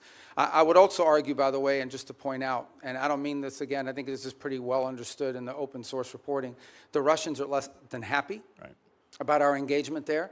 I think there's evidence that they would like the current president to lose his election as a result of this growing relationship with the United States. To be clear, we're not there to infringe on Armenian sovereignty. We're not asking them not to be friends with other countries. We just want to be able to have a relationship with them that's built not just on peace. Peace is important, but that's just the beginning. It's the economic opportunities that it provides. There are American companies and American workers that will benefit from it, but the Armenian people will be the ultimate beneficiaries of this corridor opening. Just remarkable, and we were there together, in fact, last August at the White House when President Aliyev of Azerbaijan, Prime Minister Pashinyan of Armenia came to sign that agreement with President Trump's leadership. To think a Shiite Muslim country, Azerbaijan, and Armenia, one of the oldest Christian countries in the world, came together to sign a peace agreement was truly a breakthrough. And so it's an underreported story, in my opinion, Mr. Secretary. I think we need to get the story out. This is a critical geopolitical problem that has been definitely remedied by the leadership of this administration. Yeah, I mean, the key, Senator Daines, is going to be execution. Like, you can sign an agreement, you can have the things in place. We now have to make sure we are focused on driving it and ensuring that to the extent American companies can contribute to the infrastructure, to the railway, to the highway, to everything that needs to happen in order for that corridor to open, and then the spin-off effect of it as well. We don't need to dominate it. We're not asking for an American monopoly economic, but we do want our companies to get a fair shake in there. And by the way, partnering with Armenian companies in many cases, so it becomes mutually beneficial. Secretary, before my time runs out, I want to bring up one very important final point. As you well know, I've been spending a lot of time over the past few years working with our friends in Central Asia, across the Caspian there, with the 5 Central Asian countries. Things are progressing well thanks to your engagement and encouragement and President Trump's. And we're seeing a lot of fruit from last year's C5+1 summit that was right here in Washington. That being said, there is still a major hurdle to strengthen our ties. One of the key irritants to our friends in Azerbaijan and in Central Asia is the infamous Jackson-Vanik trade restrictions. These are Soviet-era relic restrictions. In fact, Senator Murphy and I are the co-leads on the repeal. It's long past due that we get this changed. Mr. Secretary, is removing these restrictions a priority for you and your department? And removing them have a significant impact on our relations with Central Asia? Yeah, it's a detriment. We'd like to see it removed, and I think you should talk to the chairman and the ranking member about putting it on the agenda with you guys. They're right there. You can tell them. But. It's finance. Oh, it's finance. Finance you don't have committee. jurisdiction over that? It is. That's my job. And Mr. Secretary, Finance. Well, that's good. That's what I do too. It's not my job. It's and our encouragement from our friends over in the House will be helpful. We'll work with you on that, Mr. Secretary. You should get it Thank passed. you. I mean, Thank look, you. it We would need be to get very done. helpful. Yeah, it would be. Thank you. Absolutely. First of all, let me say that I absolutely concur with the Secretary and Senator Daines with you, and I've talked to the President about this, as you know, and I have actually talked to the Chairman of the Finance Committee, who I know relatively well, and we actually have a plan for going forward, and you and I are going to meet on that here very quickly. I'm glad I have friends in high places, Mr. Chairman. Thank you. But no, you're absolutely right on that, and it's just in the queue. So, with that, let us go to Senator Coons. Thank you, Mr. Chairman, Ranking Member, Mr. Secretary, National Security Advisor. Good to see you again. I know from our service here together that you agree that China is the greatest national security threat that we face. And one of the key reasons is their repeated threats to take control of Taiwan by force if necessary. And Taiwan, as we both know, is not just some faraway island. It produces 90% of the semiconductor chips critical to everything from F-35s to iPhones. And its geography makes it indispensable, both to global commerce and military power. Do you agree with that? To Taiwan? Yeah, it's not just strategically important in terms of where it's located. It also is the message that it sends to the world if something were to happen to it. Agreed. That's why for decades, really with leadership from the Senate in a bipartisan way, we've provided arms to deter the PRC's potential military aggression. In fact, you introduced the Taiwan Peace Through Strength Act of 2023. In January, Congress pre-approved a $14 billion arms package for Taiwan. It's been 6 months. We haven't received a notification. Have you advised President Trump to proceed with this? Yeah, it's under, but I don't know if you were here a moment ago when I discussed, we just did $11 billion in December, which was, I think, the largest sale in history. It's certainly, I think it was more than the cumulative amount under the Biden administration. And I recall during 6 years of the Obama administration, there was zero gone to Taiwan. So some way you would argue that we're trying to make up ground. So why hold off on it now? Well, so the other 14 is being reviewed. It's under review. It hasn't been, I think it's been noticed, but it hasn't been reviewed. I mean, it hasn't been approved yet. So it's here's under my review under the concern. White House. Mr. Secretary, my concern is that President Trump has said publicly that arms sales to Taipei are a great negotiating chip with China. And my concern at a time when the PRC has been far more aggressive than they were in previous years, centerline crossing, circumnavigation of Australia, aiding Iran and Russia in their war goals and aims, frankly, literally helping Iranians target U.S. service members. I respect the importance of our having an open negotiation and relationship with the PRC, but in the meetings you were in Beijing, did the president offer to condition arms sales to Taiwan in order to placate Xi Jinping? Well, look, I'm not going to discuss what was the president's words in a meeting and not. Suffice it to say that, you know, that specific question you just asked, that's not the context in which the president has raised this in the past. When the president says it's a great negotiating thing, what he's really saying is it's because China, as you can imagine, always mentions this. Like, this is a top priority for them. They are constantly talking about Taiwan arms sales. But that in no way is what is holding up our decision-making or the White House's decision-making. It is something the president will have to decide on the timing of when and how that is executed on. It's been approved by Congress. It's been noticed. The money's available. And as I said, we are just coming off the heels of a very large sale in December of last year. So there are a variety of reasons why these things don't happen immediately. Well, I'll just assert, Mr. Secretary, that there is more reason than ever for the administration with congressional support to continue providing robust military capacity to Taiwan, given that the PRC is more and more regionally aggressive. You also introduced and passed legislation in 23 prohibiting any president from unilaterally withdrawing from NATO. I assume this was because you recognize that our alliances are a key advantage against Russia, against China, against other adversaries. Do you still consider Article 5 an unconditional commitment? Yeah, so let me address that holistically, if it's okay, because I think we have time to do it. First of all, you're right. I have, throughout my entire career in the Senate, and through much of my time now in this administration, been a supporter of NATO. I see its utility. The key, and I'm just being honest with you when we talk about this, one of the key arguments that I would always use on behalf of NATO is the fact that it allows us basing rights that we could use in a contingency operation in a time of conflict, in a time of need, that we just have had. So when you have countries in this alliance, because understand, at the end of the day, we are providing basically the defense backbone of an entire continent of rich countries. These are not poor countries. These are rich countries. And the utility of NATO for us is that it provides these basing rights. Now we are living in a world in which some of these countries, I point to Spain as an example, openly brag about how they've denied us the use of these bases. And so if the core rationale for us being in NATO, if what we get out of NATO is the ability to use bases, and then we have members of that alliance that are basically denying the use of those bases in a contingency, well, it calls them to question the entire thing. Forgive me, I have one more question I want to make sure we get to. Is it not true that some of the challenges in our NATO relations have only come after President Trump threatened to seize territory from a trusted and reliable and contributing partner? Yeah, I don't think that's fair. I think he publicly said both. I know, but I don't think... use tariffs to coerce Denmark into giving up Greenland. Yeah, but just to tell you, look, if you go back and study the history of it, NATO tensions and debates within U.S. or whether we should be in NATO, in the 1970s, it was the reverse. It was the administration trying to stay in NATO and Congress trying to get us out. Yes. I happened to see a speech They were playing it after he passed away on C-SPAN. Jesse Jackson at the 1988 Democratic Convention calling for the United States to get out of NATO. I So was these there. debates over NATO, you were at As that? was Joe Biden. Oh. Joe Biden didn't support that position then, and I don't support that position now. But Let my me move point to is a that last these debates question, about Mr. NATO have been Secretary. ongoing for a long time. There's about 1,100 vetted Afghan allies being held at Camp As-Saliyah in Qatar. And that includes 400 children and 150 family members of currently serving active duty U.S. service members. They've been stranded there for a year and a half.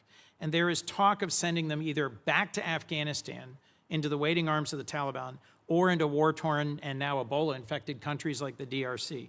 And these are people who they or their immediate family members served alongside U.S. soldiers at great risk. Can you commit to working with me and others in this body to support the relocation of these vetted individuals to the United States, especially those who are family members of currently serving U.S. soldiers? Yeah, I can't, first of all, as you know, we're under an executive order now after the National Guard attack here, and so that happened last year. So we can't admit any Afghans at this point into the country. That said, you just pointed to them being sent back to Afghanistan. Our goal, we've worked on this, and we'll work with you on it, Please. is we have talked to multiple countries. Now, I don't know of any single country that's going to take 1,000 people, but we've talked to multiple countries about taking several hundred of these people and allowing them to move to a safe location. As you know, we are operating under not just those restrictions, but broader restrictions about immigration into the United States after 25 million people entered this country illegally over a 4-year period leading up to this administration. president just But I'll work raised- with you to find the right places for them to go. We want that to happen.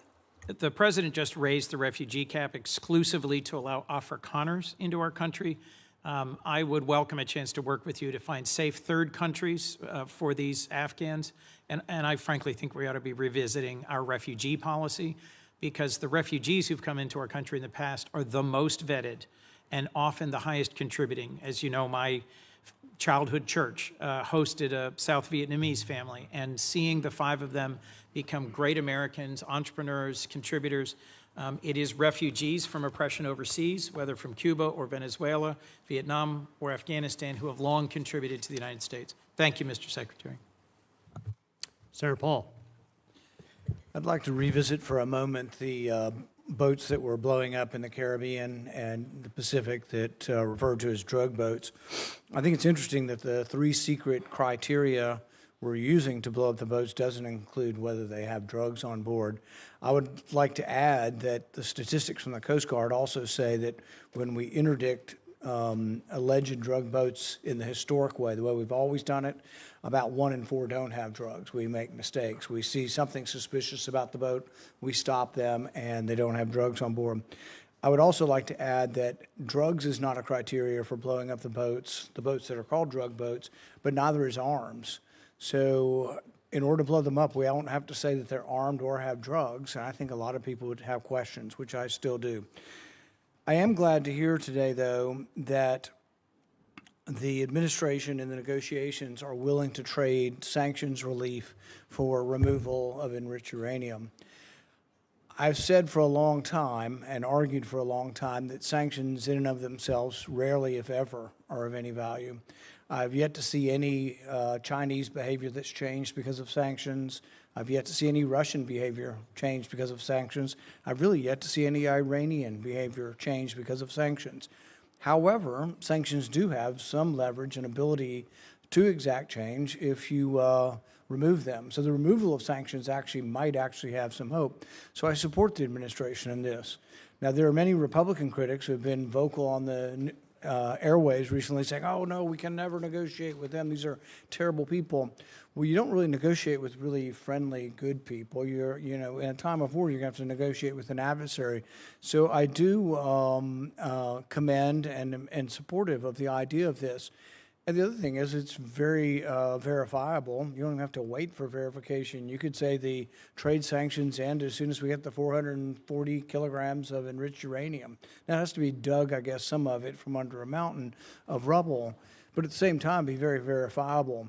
But what I would argue and what I would advise is that you really, why not offer everything? Offer all of the relief of virtually all of the sanctions if you get it. Now, you can wait if that's what you want, is the enriched uranium out and a promise. Now, the rabid hawks will argue, well, we're not going to negotiate with terrorists, we're not going to negotiate with bad people, then they'll continue to have enriched uranium and they'll continue to enrich uranium. So I do think that the argument that there hasn't been a military solution to this is largely proven by the fact that even though we've militarily obliterated their military, all of that is true. It's as Fred Ickley wrote in Every War Must End, that military victory doesn't always translate or lead to political resolution or to things that you want done. You know, what we really want done is no more enriched uranium, and you don't enrich uranium, you give up on these hopes. But I would say that as we are looking at trading sanctions, you say there's some you can do on your own, there's some that are congressional. I would be bringing in the leaders in the Congress who can give up on these sanctions and hopefully try to get their voice saying yes, if they will give up. Because if you give up like, a few piddling ones that that won't change things, that the White House has the ability to do, and you still have all these congressional sanctions, if you're on the other side of that equation, you might say, we're not giving up the one thing we think is leverage, the enriched uranium, for maybe a little bit of sanctions relief. So I would say really go all in on it, because it would be verifiable. You don't have to wait and prove it. You would have to prove in the future whether they're enriching. But I think that is a good step forward, but it's also important for people to have a discussion of what diplomacy is, and that diplomacy doesn't always have a bad name. And frankly, I'm glad to hear that the administration is negotiating, and I wish you luck. And I'd love to hear your response in general. Well, first of all, the president's made clear the priority is Iran can never have a nuclear weapon. And what do they need to have a nuclear weapon? They need a couple things. They need the ability to enrich. That has been substantially destroyed, but could always be rebuilt over time. And the second is the ability, and highly enriched uranium, that's 60%, that could quickly be enriched to 90% weapons grade. The second point you make is about sanctions. So that's the goal here. And the sanctions, first of all, there's a combination of sanctions. There's sanctions that block direct sort of activities that generate revenue. And that's problematic beyond the nuclear program, because they also use this revenue to fund sponsors, to sponsor terrorism like Hezbollah and others around the region. And then there's the frozen assets, which are related to sanctions, but these are Iranian assets that have been frozen that they don't have access to.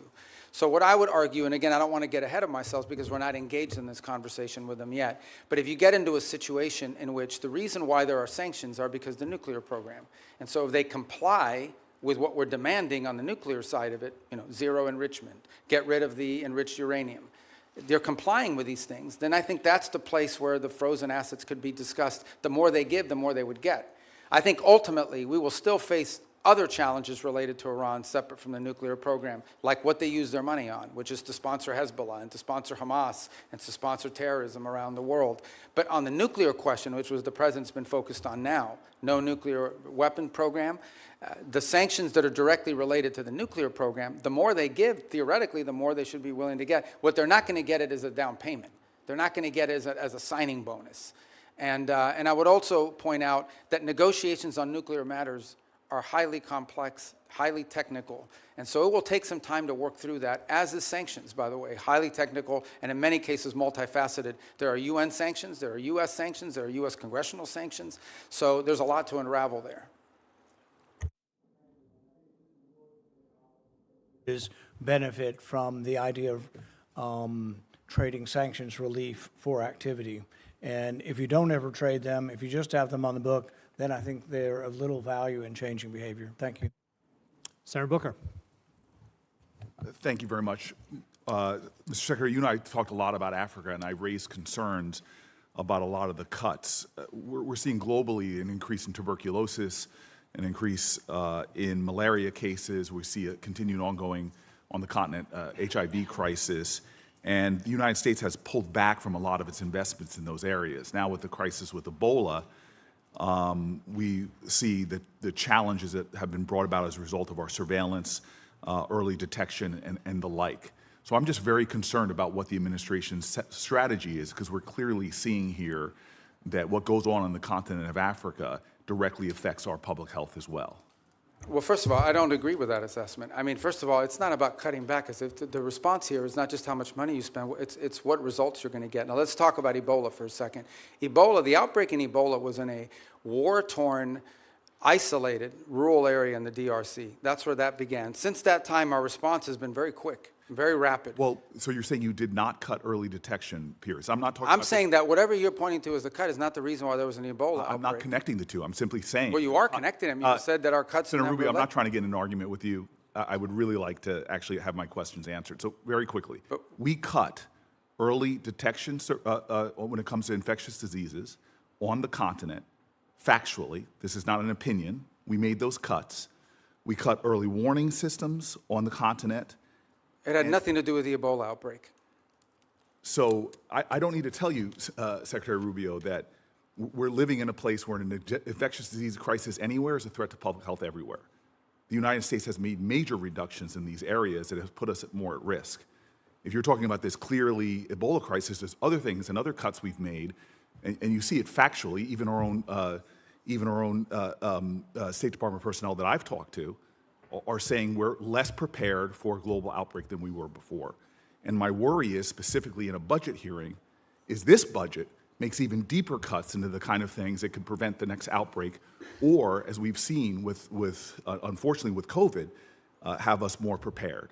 Yeah, I don't agree with that assessment. I don't know who told you that at the State Department. So just let's as an move on. example, My time is limited. I know, but that's an important question. I don't want to eat up your time, but I need to No, answer that because I just don't agree with that. Mr. Secretary, you can't even agree on the facts. Because that's not accurate. I mean, again, you look at what we've entered into with these It's countries. not accurate that we cut early detection. Because those have all been repurposed in different arrangements that we now have with these countries. As an example, when Well, we I would like, for the record, because we're not going to cover it in my short time, if you're telling me we are as prepared or more prepared before the Trump administration came in, I'd like to see the facts. I think when these reforms are finalized, which we're on the verge of doing, we're actually going to be better prepared. We are responding today faster, not just to humanitarian crisis, but to outbreaks than we were before. We are responding in some cases within 72 hours, are able to move funds to task, which you weren't able to do in the old system. And we're also building the capacity of Mr. these Secretary, nation states through these Mr. Secretary, compacts. may I please reclaim my time to shift gears? The Strait of Hormuz, I was listening to their conversations you had with some of my colleagues. We've now seen the Strait closed for months, and you explained that we're going to see an opening of the Strait, and that ultimately the exchange we will get for that is after that fact we will release certain sanctions. Is that correct? No, that's not what I said. What I said was that if they open the straits, we will lift our blockade. The straits and the blockade are what are interrelated. And so for the nuclear program, in exchange for getting rid of the fissile material out of country, I imagine, is what the highly enriched uranium, we would release sanctions. Is that correct? Well, it's not just that. It's also their enrichment activity. They would have to, they would have to make very severe and significant concessions on what they intend to enrich in the future. And already with the March relaxing of sanctions, allowing Iranians to sell oil to the Chinese, estimates have been between $10 and $50 billion they got from that relaxing of sanctions. How much money might we see in a deal in our relaxings of sanctions in order to get rid of the highly enriched uranium and stop their enrichment? Well, let me just tell you on that portion. The sanctions that were released on Iran were boats on the water. And so that oil was already out in the marketplace. It was sold at market rates, but the sanctions covered, and to the extent we've been able to enforce them, we have the revenues of those sales. So yeah, the Iranian oil was unsanctioned so that it could be sold, but the revenue would have to flow back to blocked accounts, which our sanctions were able to go after. We've also seized, I believe, 6 vessels in the Indo-Pacific that involved Iranian sanctioned oil on top of it. So that wasn't necessarily a trade. They didn't get $50 billion directly as a result of. They might have gotten some of it. They certainly didn't get the majority of it. They are now losing hundreds of millions of dollars a day in revenue because of the blockade. And the blockade exists because of what they're doing in the Straits. Right, and I guess the conclusion I have, and my time's expired, is that the Strait of Hormuz was open before this unjustified war. We're now scrambling to try to find a way to get it back opened again. Not only is it causing economic havoc to our country and to residents all around this nation, families trying to make ends meet, but you see on top of that, the Iranians finding ways to leverage that, as we allowed them to do with the Chinese for tens of billions of dollars. And so my point is, before we even get to a nuclear negotiation, this regime is getting money to rebuild, purchase more drones, cause more havoc. And this is before we're even trying to get back to a But point I apologize. I don't understand how they're getting this. What revenue are you referring to? Well, there's 2 sources of revenue we're seeing. One is the revenue from the Chinese, that's factually documented. And number 2, the revenue that you're proposing that they should receive by releasing all of their highly enriched uranium as well as in making a commitment about their enrichment capacities. Yeah. Hold on.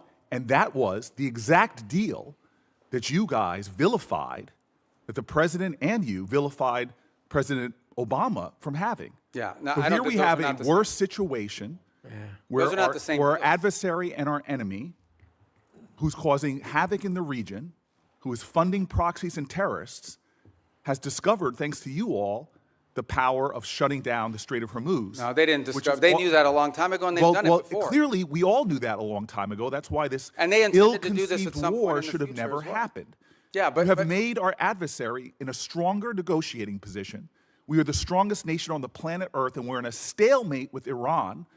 And now we're begging to get back into a deal that you all We're not trashed begging. in the first place. There's no one begging. I don't know. Clearly, this is a Senator shame. Booker, your time's up. But Senator can I just- Rubio, since he's I do gone want to over, you address can some of these points respond. because they go to the heart of the matter. No one's begging for anything here. The Iranians might be begging because their economy's losing hundreds of millions of dollars a day. That they are losing. Understand, Iran had street protests going on before all of this started. All of those factors, economic factors in Iran, are far worse today than they were 6 months ago when those protests were happening. They have hyperinflation, their currency's completely devalued, they're struggling to make payroll for their government workers. Iran is in a very serious situation, and if it was up to the political class there, and I understand everybody there is sort of radical in some way, but if it was up to the people that actually like go to elections and wear the suits and you see on TV, they'd probably make a deal tomorrow. It's the issue they're facing is that the supreme leader and the IRGC Corps are a little bit more immune from those pressures until they can be convinced otherwise. And I think that's the direction that they're moving in, because the reality, I don't know where you're getting this perception that Iran is stronger. Iran has no navy left. They've lost a substantial percentage of their defense industrial base.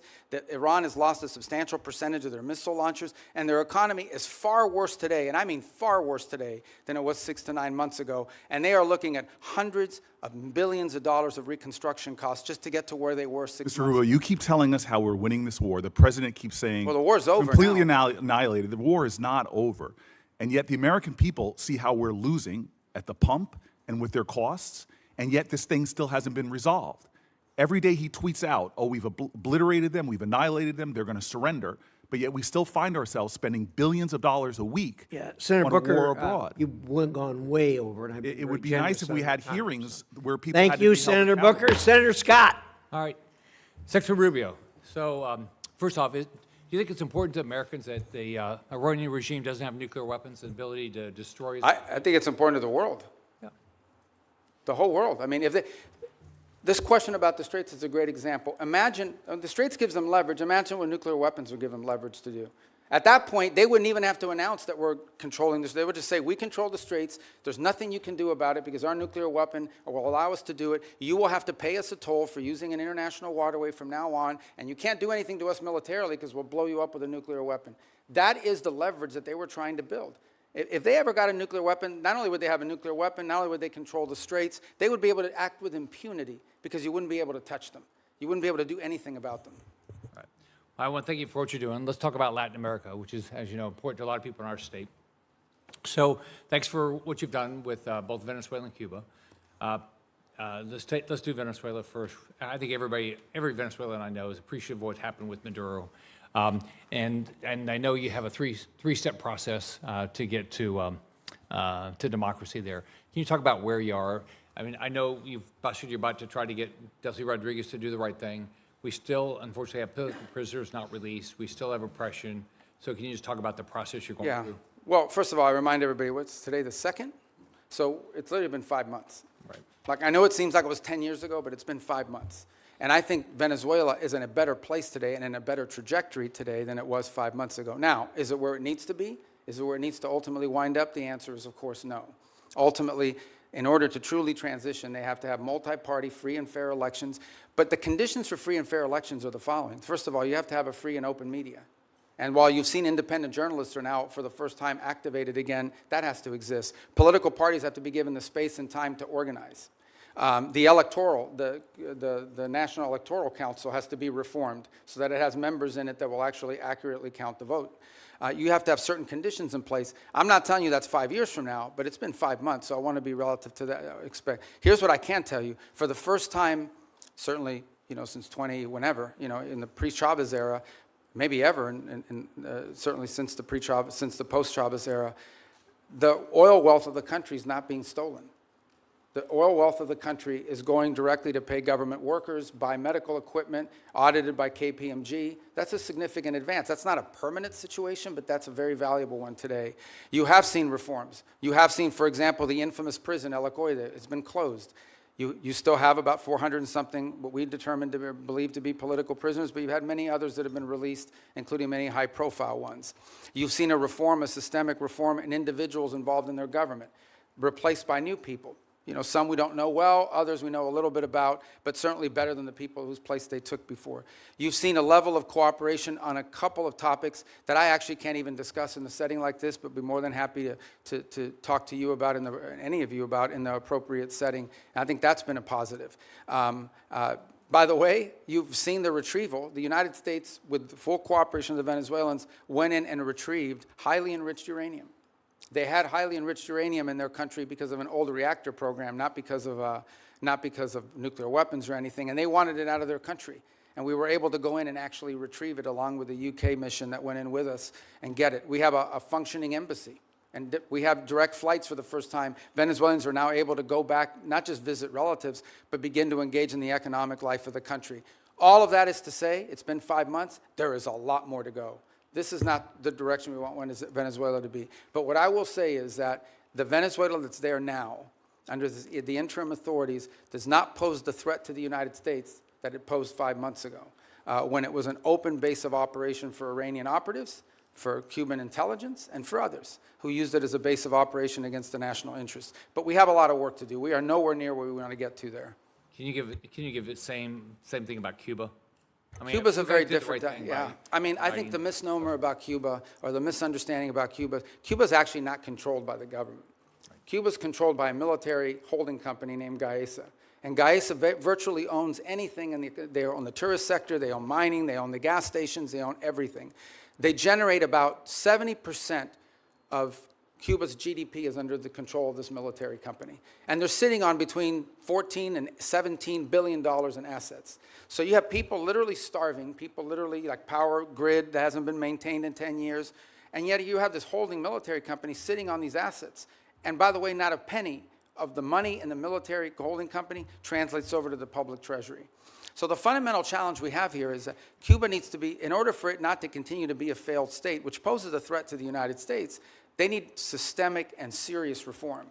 They need to have economic reforms. And the question is, can they possibly reform, given the people who are currently in charge, both of Gaesa and of their government?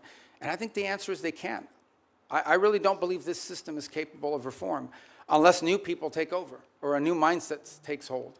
Now, we've engaged in conversations with them. We've offered them what I think needs to happen in order for their economy to recover. And that's the last point I would make, is I think somebody raised this issue of oil blockade. Cuba was having blackouts well before January 3rd of this year. They were having blackouts for years. And they were having blackouts for two reasons. Number one, no one will give you free oil except Maduro. That's what's changed here. What's changed here is they're no longer getting free oil from Venezuela. And number two, the main reason why they have energy blackouts is because they didn't invest a single dollar back into their plants, back into improving their plants. And they could have bought this equipment from any company in the world, but they didn't invest in it.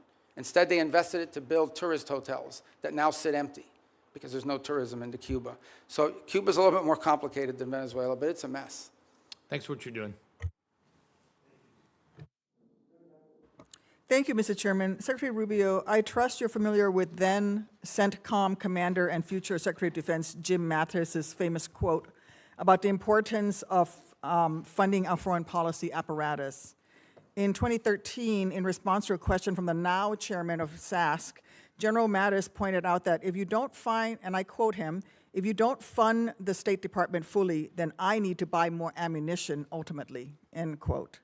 Unfortunately, despite his service in the first Trump administration, the second time around, you seem to have taken the message as a blueprint rather than as a warning. The budget that you're presenting today cuts the State Department by about a third, after you previously tried to enact steep cuts and eliminations last year, many of which were already rebuked by Congress on a bipartisan basis. Time and again, this administration uses our military as a first tool of choice, manufacturing new crises and new conflicts that worsen the situation for folks abroad as well as for American people back here at home.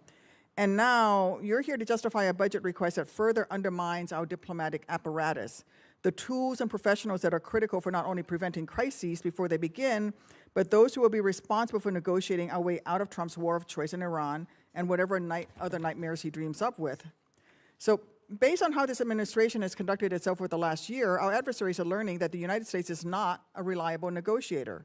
They're learning that we will quickly turn to using force before working to alleviate crisis points and prevent war. I'm very concerned that that in turn increases the risk of our adversaries jumping to use force first, increasing risk to American citizens and American interests around the world. We saw that instinct for the military option in the Caribbean and in Venezuela. And now we're seeing threats of it in Cuba while we're still engaged in the Middle East, where President Trump is blowing a shocking amount of money and failing to uphold his solemn duty to put our service members at risk only for the most serious and imminent national security threats to American people. Mr. Secretary, you also wear the hat of our national security advisor. So with both that hat and as Secretary of State, do you agree that this administration has spent more on Trump's war in Iran than you are requesting today for this entire State Department budget request? Yeah, I can't speak to the Department of War would have to speak to you about the money and what they calculate are the costs. I can't give you an accurate answer on that because that's not the thing that I look at. I would think you would have some insight because you are our national security Well, I've advisor seen the also. testimony that Secretary Hegseth and others have conducted in front of their oversight committees, but I don't want to give you an answer that's not accurate. Okay. So. Well, this week, let me put out some numbers that I have. This week, the cost of President Trump's illegal war of choice against Iran are likely to balloon past $35 billion by the rate from DOD's own May calculations and surpass your FY 2027 budget request of $35.1 billion for the State Department and related programs. That's an astonishing figure, worth repeating. In just 14 weeks, President Trump will have blown through as much, if not more money in Iran than he thinks Congress should spend on U.S. diplomacy for the entirety of the next fiscal year. This administration's distorted priorities have unfortunately revealed some stark lessons for our allies and partners as well. The United States' use of force first will make them less secure as they'll be caught in the crossfire, left scrambling to protect themselves and their people. Mr. Secretary, do you agree that under Operation Epic Fury, our allies and partners in the region have expressed concern about their security and the threats that followed from this administration's uncoordinated actions? No, I think our allies in the region have been very cooperative, some obviously very aggressively cooperative, like the UAE as an example. Kuwait's been fantastic. Obviously, no country likes to have their oil and their energy infrastructure hit, but I think it's a reminder to them of the threat that Iran poses. And the one lesson when this is all said and done is it's reminded them of, despite all the friendly talk that you've seen in the past, how dangerous Iran is to their own interests, how the billions of dollars Iran has spent, despite sanctions, Iran found the money to build drones and rockets. Okay. And luckily, we've taken a lot of them out, but they still have some, and they still have the ability to launch My question is about our allies in the region expressing concerns, because, you see, public reporting in early May revealed that Saudi Arabia denied U.S. basing and overflight related to Trump's ill-conceived plan to escort ships through the Straits of Hormuz, and they're still not supportive of this risky tanker escort plan. And the Strait is still worse off today than it was before Trump initiated this war. And that doesn't even touch on the wider global lessons being learned by our allies and partners. Yeah, we don't face any... from the Shangri-La dialogue, where I heard from folks across the Indo-Pacific, and especially in Southeast Asia, who are being hit hard by the same rising energy costs that are devastating American communities. And frankly, this administration insists on using military force as a first resort instead of a last resort, no matter the deadly cost of self-defeating impacts. Your budget request here would sadly perpetuate that trend and undermine the roles and responsibilities that you should be fulfilling as Secretary of State. Thank you, Mr. Chairman. I yield back. Okay, I didn't get to answer any of that. I didn't ask you a question. Well, she didn't answer the question. She doesn't want me to answer? Can I answer anyway? I didn't ask him a Okay. question. Well, but she made a bunch of points. I get to answer them, right? First of all, I don't understand this thing with let me tell you, we were just here, maybe you weren't here, we were just talking about it. We did a peace deal with Azerbaijan and Armenia. We just signed the trip agreement yesterday, actually, or last week we signed it. Last night I officialized it. That was diplomacy. That's great, but the Trump administration has still blown through more money in 14 weeks do I get to talk than this entire budget that you're requesting. Senator Duckworth, I'm going to let Senator Rubio reply to the statements that you made at his request. Yeah, that's. But we've got a hard stop at 12:30. Okay, but I know, but she said a lot of stuff. I get to answer some of it. All right. So the first is the second is India-Pakistan. We ended that war. We were involved in helping broker that. Thailand, Cambodia. That's diplomacy. We've been very engaged in fact, as I sit here now speaking to you, I've got the Lebanese government and the Israeli government meeting at the State Department starting at 8:30 this morning for the 4th time after engaging last week at the military level. So we're carrying out now, we're carrying out diplomacy all over the world constantly and very successfully in many cases. Now let me make one more point that you raised about the budget request. Guys, we understand how this process works, okay? You guys understand. I know because I've been here for all the time. We OMB, produces sort of timelines for every agency. We put forward a budget. We say, this is the money we've been allocated. This is how we would spend it. There is a congressional process, which I'm sure you're aware of. And in my time here, 16 years that I was here, I don't ever recall us once ever taking the president's budget and passing it into law. I'm not walking away from the budget. We can make it work if that's the budget you give us. But I have a sense, I have a suspicion, right, Senator Schatz, that we're going to have to work with you guys, Schatz, that we're going to have to, well, you know, that we're going to have to work with you guys on a budget request that meets your priorities and ours. That's how it works. You guys are the appropriators. We have to work within we will tell you what we care about. We will tell you how we're going to spend the money. But ultimately, you will provide us a spending bill, and we will work through those parameters. But we have given you what we can live with. We can make it work. But if you want to, you know, if you're obviously going to have changes here in Congress. But this stuff about diplomacy and the money spent on the war, diplomacy's always cost less money. We don't buy missiles. We don't buy rockets. We don't buy large airplanes and aircraft carriers. But we've been very effective. And I can give you list after list of places where we have had an impact in either de-escalating crisis before it started or ending active wars. And I'm very proud of the work that we've done in that regard, some of which haven't even been publicly discussed in some cases because they weren't high profile. And my last point, we remain heavily engaged in areas that maybe not at the core of our national interests, but nonetheless are related to our national interests. You think about Sudan for a moment and the Quad. This has been a very frustrating situation to put together, but we helped convene a donor conference that got pledges for when that is resolved. We've put a lot of time and energy in a situation that now, unfortunately, has turned into a proxy in the Middle East because of the UAE and the Saudis on opposite sides of it. In Libya, where our work in Libya now it's still divided, but they, for the first time ever, have a joint budget. For the first time ever, are cooperating on energy deals that are going to be beneficial to the people of Libya. So I just don't think it's fair to say we're not actively involved in diplomacy on last year's budget and spending, because we are, and we have been, and to great success. Thank you. Senator Curtis. Thank you, Mr. Chairman. Clock setter, thank you for resetting the clock. Mr. Secretary, thank you for being here. And I'm always truly impressed with your ability to navigate around the globe so articulately and explain the positions.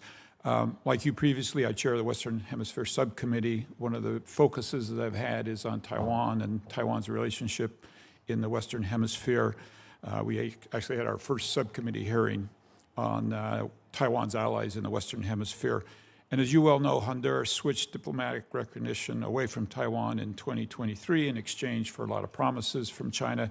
No surprise, those promises have not been fulfilled. And the current president, during his campaign, talked about returning back to Taiwan and restoring that relationship with Taiwan. In your budget, you have $245 million for the Countering PRC Influence Fund. And I'd like to note Senator Van Hollen and I have a bill that would actually carve off a portion of that specifically for Taiwan and countering the PRC influence there.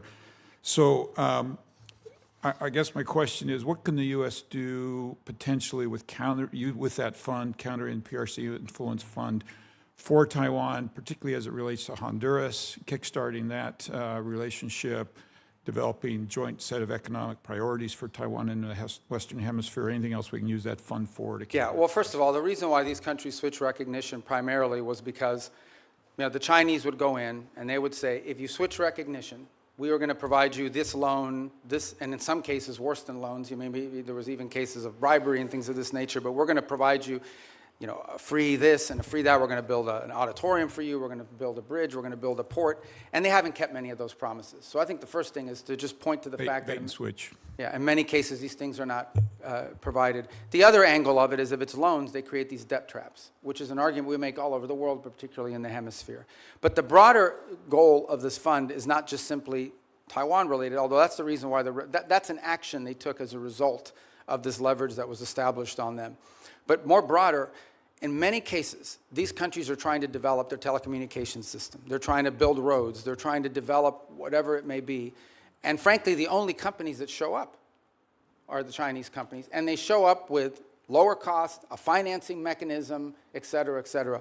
Now, there's a track record of not completing these projects. There's a track record of flooding the country with Chinese workers that come and do the work.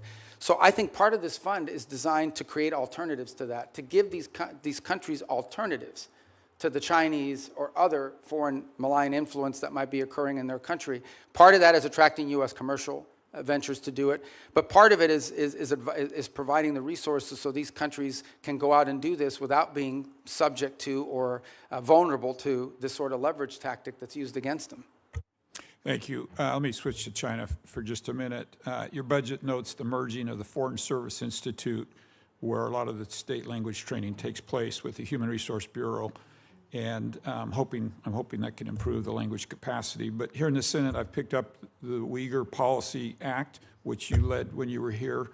Part of the bill that I'm especially supportive of is the provision that's supporting the Uyghur language training for Forest Service officers is not only important but required, and that we have Foreign Service officers in Asia and China that can speak that language. I think it's absolutely vital that our diplomats be able to understand the people in their own language as to the abuses that are going on there. Given your previous experience on this bill and the department's focus on the CCP's repression, do you still support this provision, and can you just speak to how important this is?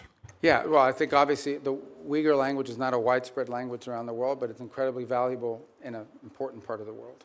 And so I think we want to see a language proficiency. That's generally been a challenge writ large over a period of time. And one of the goals of the consolidation is to be able to drive language school more effectively, more quickly to Foreign Service officers before they're deployed. Obviously, proficiency in certain languages are very difficult. They take longer periods. Some languages are harder to learn than others, especially if the base of the language is, like, just to give an example, it's easy to learn Italian if you speak Spanish. It's much harder to learn Mandarin, and or the Uyghur language for that matter. So, but language is a priority for us. And it's one that, by the way, in our recruitment tools, is one of the things we also look for is whether potential candidates already bring an existing second or third language, which is a huge benefit. Yes, and just very quickly, do you want to clarify, use this opportunity, the president had a tweet about speaking with Hezbollah yesterday. Do you want to clarify for people what happened and anything that you'd like? Well, we received communications via the Lebanese government and the speaker over there on behalf of Hezbollah as early as Sunday about that they would restrain from attacking Israeli territory if Israel did not take new strikes in Beirut. And so it came from Hezbollah, but through Lebanese authorities. I think that clarification is important. Thank you for being here today. I yield. Thank you. Senator Rosen. Thank you, Chairman Risch, Ranking Member Shaheen. Thank you, Secretary Rubio, for being here. Secretary Rubio, I applaud the administration for facilitating a ceasefire last year between Israel and Gaza that will keep Israel safe and from further Hamas attacks and end the suffering of Palestinian civilians. But I have serious questions about transparency, about the funding for the so-called Board of Peace in light of recent reporting that suggests donor funds have been deposited into a private J.P. Morgan account with no independent transparency mechanisms in place. As a member of the Board of Peace, Executive Board, and Secretary of State, you should be in a position to provide us with some answers. And you, as a former senator, know our role here, trying to get answers. And my team's been asking for a contact with the Board of Peace for several months just to do our due diligence, but we've received no response. Can you tell me exactly who my team should be reaching out to, please? Well, I can now because the Board of Peace has finally hired some staff. It's going to be a very lean operation. They're working out of the Institute of Peace building. So for some period of time, they really were not. It was just a very lean operation. So do you have a name for my? I do. I just don't have it on me, but I will get that That's to fine. you. We will, but I think they just hired staff like in the last two weeks. We will follow up with you. Thank you. I have a few other questions. Can you tell me how much money is in the World Bank administered Board of Peace Fund?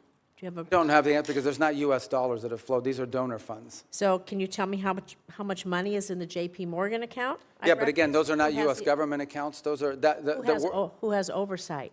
Well, that's the key here. That ultimately the oversight over the funds of the Board of Peace will be done, and especially when it comes to U.S. dollars, will be done by you in Congress. We have not committed those funds there yet, although we've made a pledge until they've stood up the Board of Peace administratively. Congress will have oversight ability. Thank Well, you. on the U.S. dollars. Of the U.S. dollars. Can the money in the J.P. Morgan account be used to compensate the president or his family or anyone directly? No one's talking connected about with doing the president?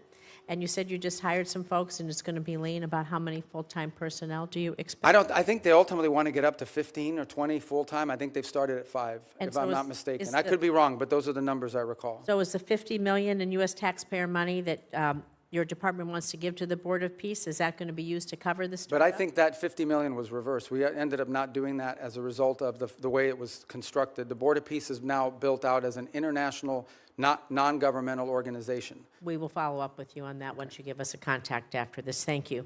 So, Secretary Rubio, during your confirmation and budget hearings last year, you committed to me you would support women and girls programming at the State Department. But under your leadership, you've terminated dozens of awards supporting women and girls. You shuttered the Office of Global Women's Issues, GWE. You fired the entire staff. You said repeatedly that regional bureaus will now be responsible for programs to support women and girls, but my staff has asked every single regional bureau if they have a plan to do this, and not a single bureau can provide me with an answer.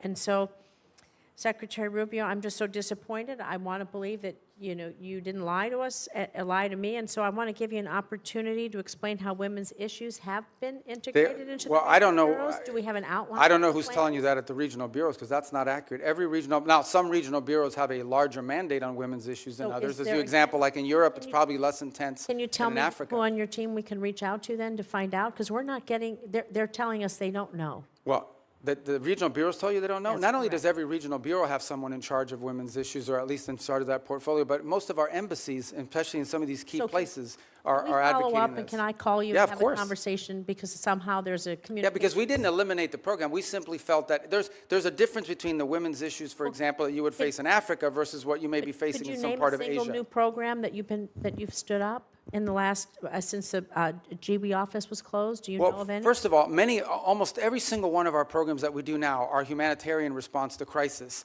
our food programs that we distributed, all of them have a women's component to it, So- primarily because in these societies, Can we women are the follow up first with ones your team, affected. please, so we can get some clarification? 'Cause Yeah, we we'll haven't been follow able up, to and I'll do give that. you the right people on, but each of these bureaus has someone, or more than one case, The more than last one one person. here is, there is a International Women of Courage program. You and the First Lady have championed. Are you going to commit to maintaining that? The which one, I'm sorry? The Women of Courage program. You and the First Lady have championed that. Yeah, well, we had an award ceremony last year. So- I don't know if one is scheduled for this year yet. Thank you.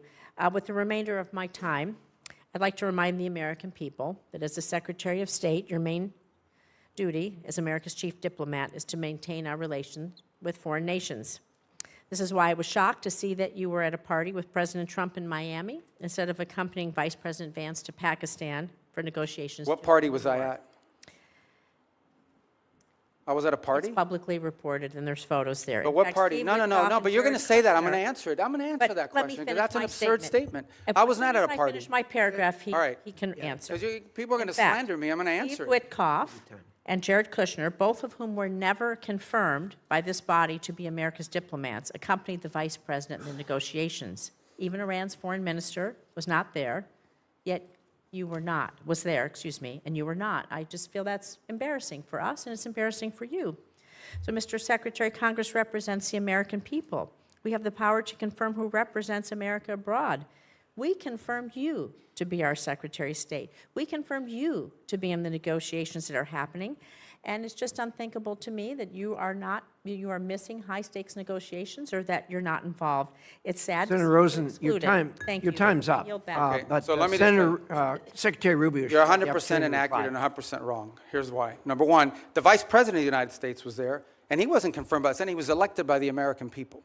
Okay? He is the second in line of the presidency of the United States. He was present. Mr. Witkoff is the president's envoy for negotiation for peace deals. Mr. Kushner is a private citizen that serves as an advisor on these functions. They were the team that we sent to Pakistan. I was not at a party. Where I was is next to the president. Because in the midst of those negotiations, I was in communications with them. And in fact, I think there is media reporting from that evening on how on multiple occasions I went into a back room, I came back out and spoke to the president and was constantly updating him. On that evening, I spoke to Mr. Kushner and our negotiating team and Mr. Woodcock on at least 6 occasions, including twice on a secure line from the phone they had access to over there. So you don't know what you're talking about. You're just Senator making Rosen, stuff up. he has the floor. I know your please. staff wrote up this cute statement for your TikTok video, but it's not true, and it's not real. That's not what happened, okay? I'm the National Security Advisor and Secretary of State. I was co-located with the President in the midst of a high-stakes negotiation so that I could immediately inform him about events occurring halfway around the world. I was where I needed to be at that moment because we had a very capable team on the ground in Pakistan, led by the Vice President of the United States. Thank you. Senator Cornyn. Secretary Rubio, I've heard some of my colleagues here on this committee suggest that the U.S. started a war with the Iranian regime 92 days ago. I happen to believe that the Iranian regime started a war against the West and Israel and has been at war with us since 1979. What's your view? Well, if you go back to 1979 and the taking hostages and build it out from there, I don't know the numbers, if we could even add them up. It's incalculable. Thousands of people around the world, including many Americans, have been killed because of direct Iranian action.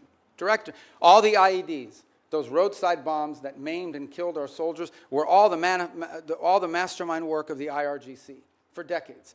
The IRGC sponsors terrorist attacks all over the planet. In fact, they were involved, for example, in the bombing of a Jewish center in Argentina in 1993 or 1994. They're consistently, it's now, we have people convicted in the United States of America, and one was arrested yesterday, Iranian agents plotting the assassination of American political leaders, including the President of the United States.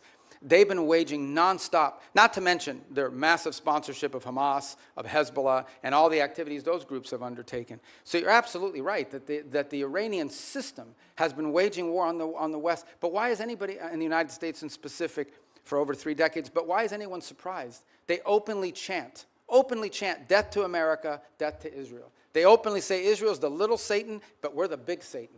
So I think at some point when people say this repeatedly, you believe their rhetoric and their actions back their rhetoric. This is a very dangerous regime. And the notion that they would ever possess nuclear weapons, that people that are willing to conduct those kinds of terrorist acts would ever possess a nuclear weapon is unthinkable, unbearable, and unacceptable. And it's not going to happen under President Trump.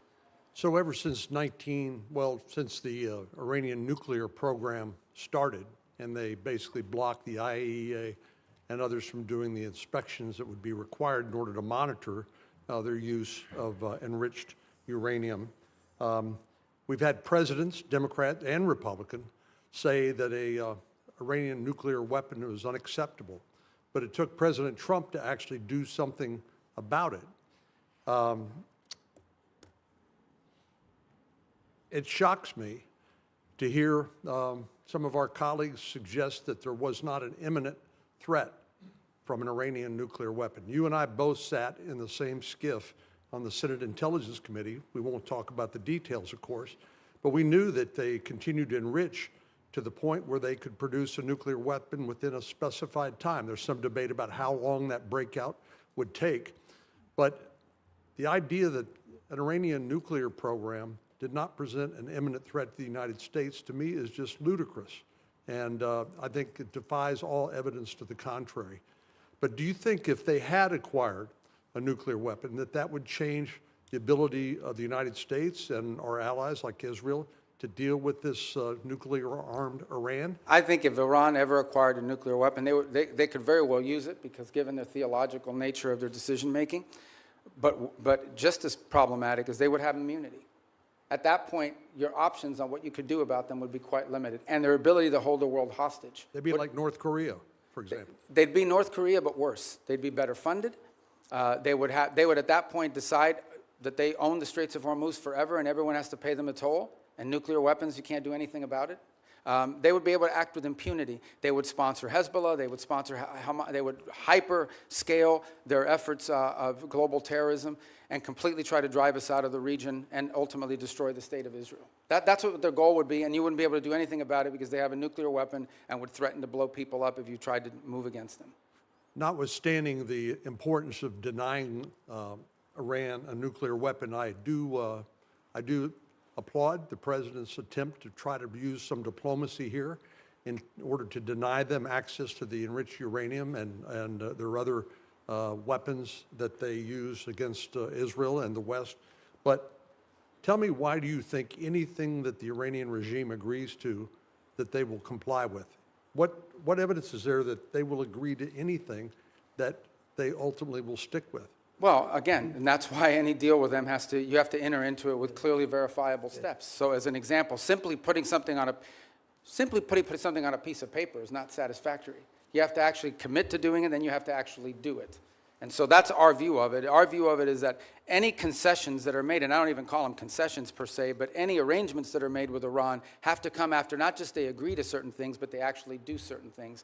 And let's be clear about this, because I don't think this is talked about enough. If what Iran wants is nuclear energy for their country, there are mechanisms to do it. There are countries all over the world that have nuclear energy, but they don't enrich. They certainly don't enrich the 60%. They don't do it hidden in a mountain, deep buried underground somewhere. If what they want is nuclear energy, they can have it. There are mechanisms for them. The problem with Iran is not that they want nuclear energy. The problem with Iran is that everything they do is consistent with the activities of a nation that seeks to develop a nuclear weapons capability. Thank you, Senator. Senator Schatz. Thank you, Chairman. Secretary, thank you for being here. Tomorrow, I'm going to have you in the Appropriations Committee, and we'll walk the list that we talked about a couple of weeks ago on a conference call, so I won't cover that. I want you to sort of answer the China watchers who saw that visit to China and saw that NVIDIA is now going to sell H200s. I understand that's not our highest technology, but it's better than what China has, and that's why people are worried. And that, I mean, it's pretty plain that the president violated one of the 6 assurances. I understand that the ambassador and you and others have sort of followed up to kind of smooth the edges, but I mean, it's pretty clear. He says, we discussed arms sales in great detail. It depends on China. It's a very good negotiating chip for us. So what do you say to China watchers who say they got some pretty good deliverables and we didn't get much? I don't see the trip. There were some deliverables, the purchase of additional Boeing aircraft, which of course is beneficial to the Chinese as well, but helps our company, some of the agricultural concessions. But the trip was largely, for the most part, about the fact that the 2 largest, most powerful countries in the world have to have direct interaction with one another. And this was an opportunity to do it. He will reciprocate by visiting the United States later next year. Separate from that, and I don't know if you were here at the outset in my opening statement, or maybe it was in response to one of the questions, I think 2 things are clear. Number one is that we're entering into a period of strategic stability that I think serves the interests of both countries, because the last thing we want is a largely destabilizing event in the Indo-Pacific. But the second is that there are clear differences of priorities. There are clear irritants in that relationship that are longstanding and that are going to be long-term.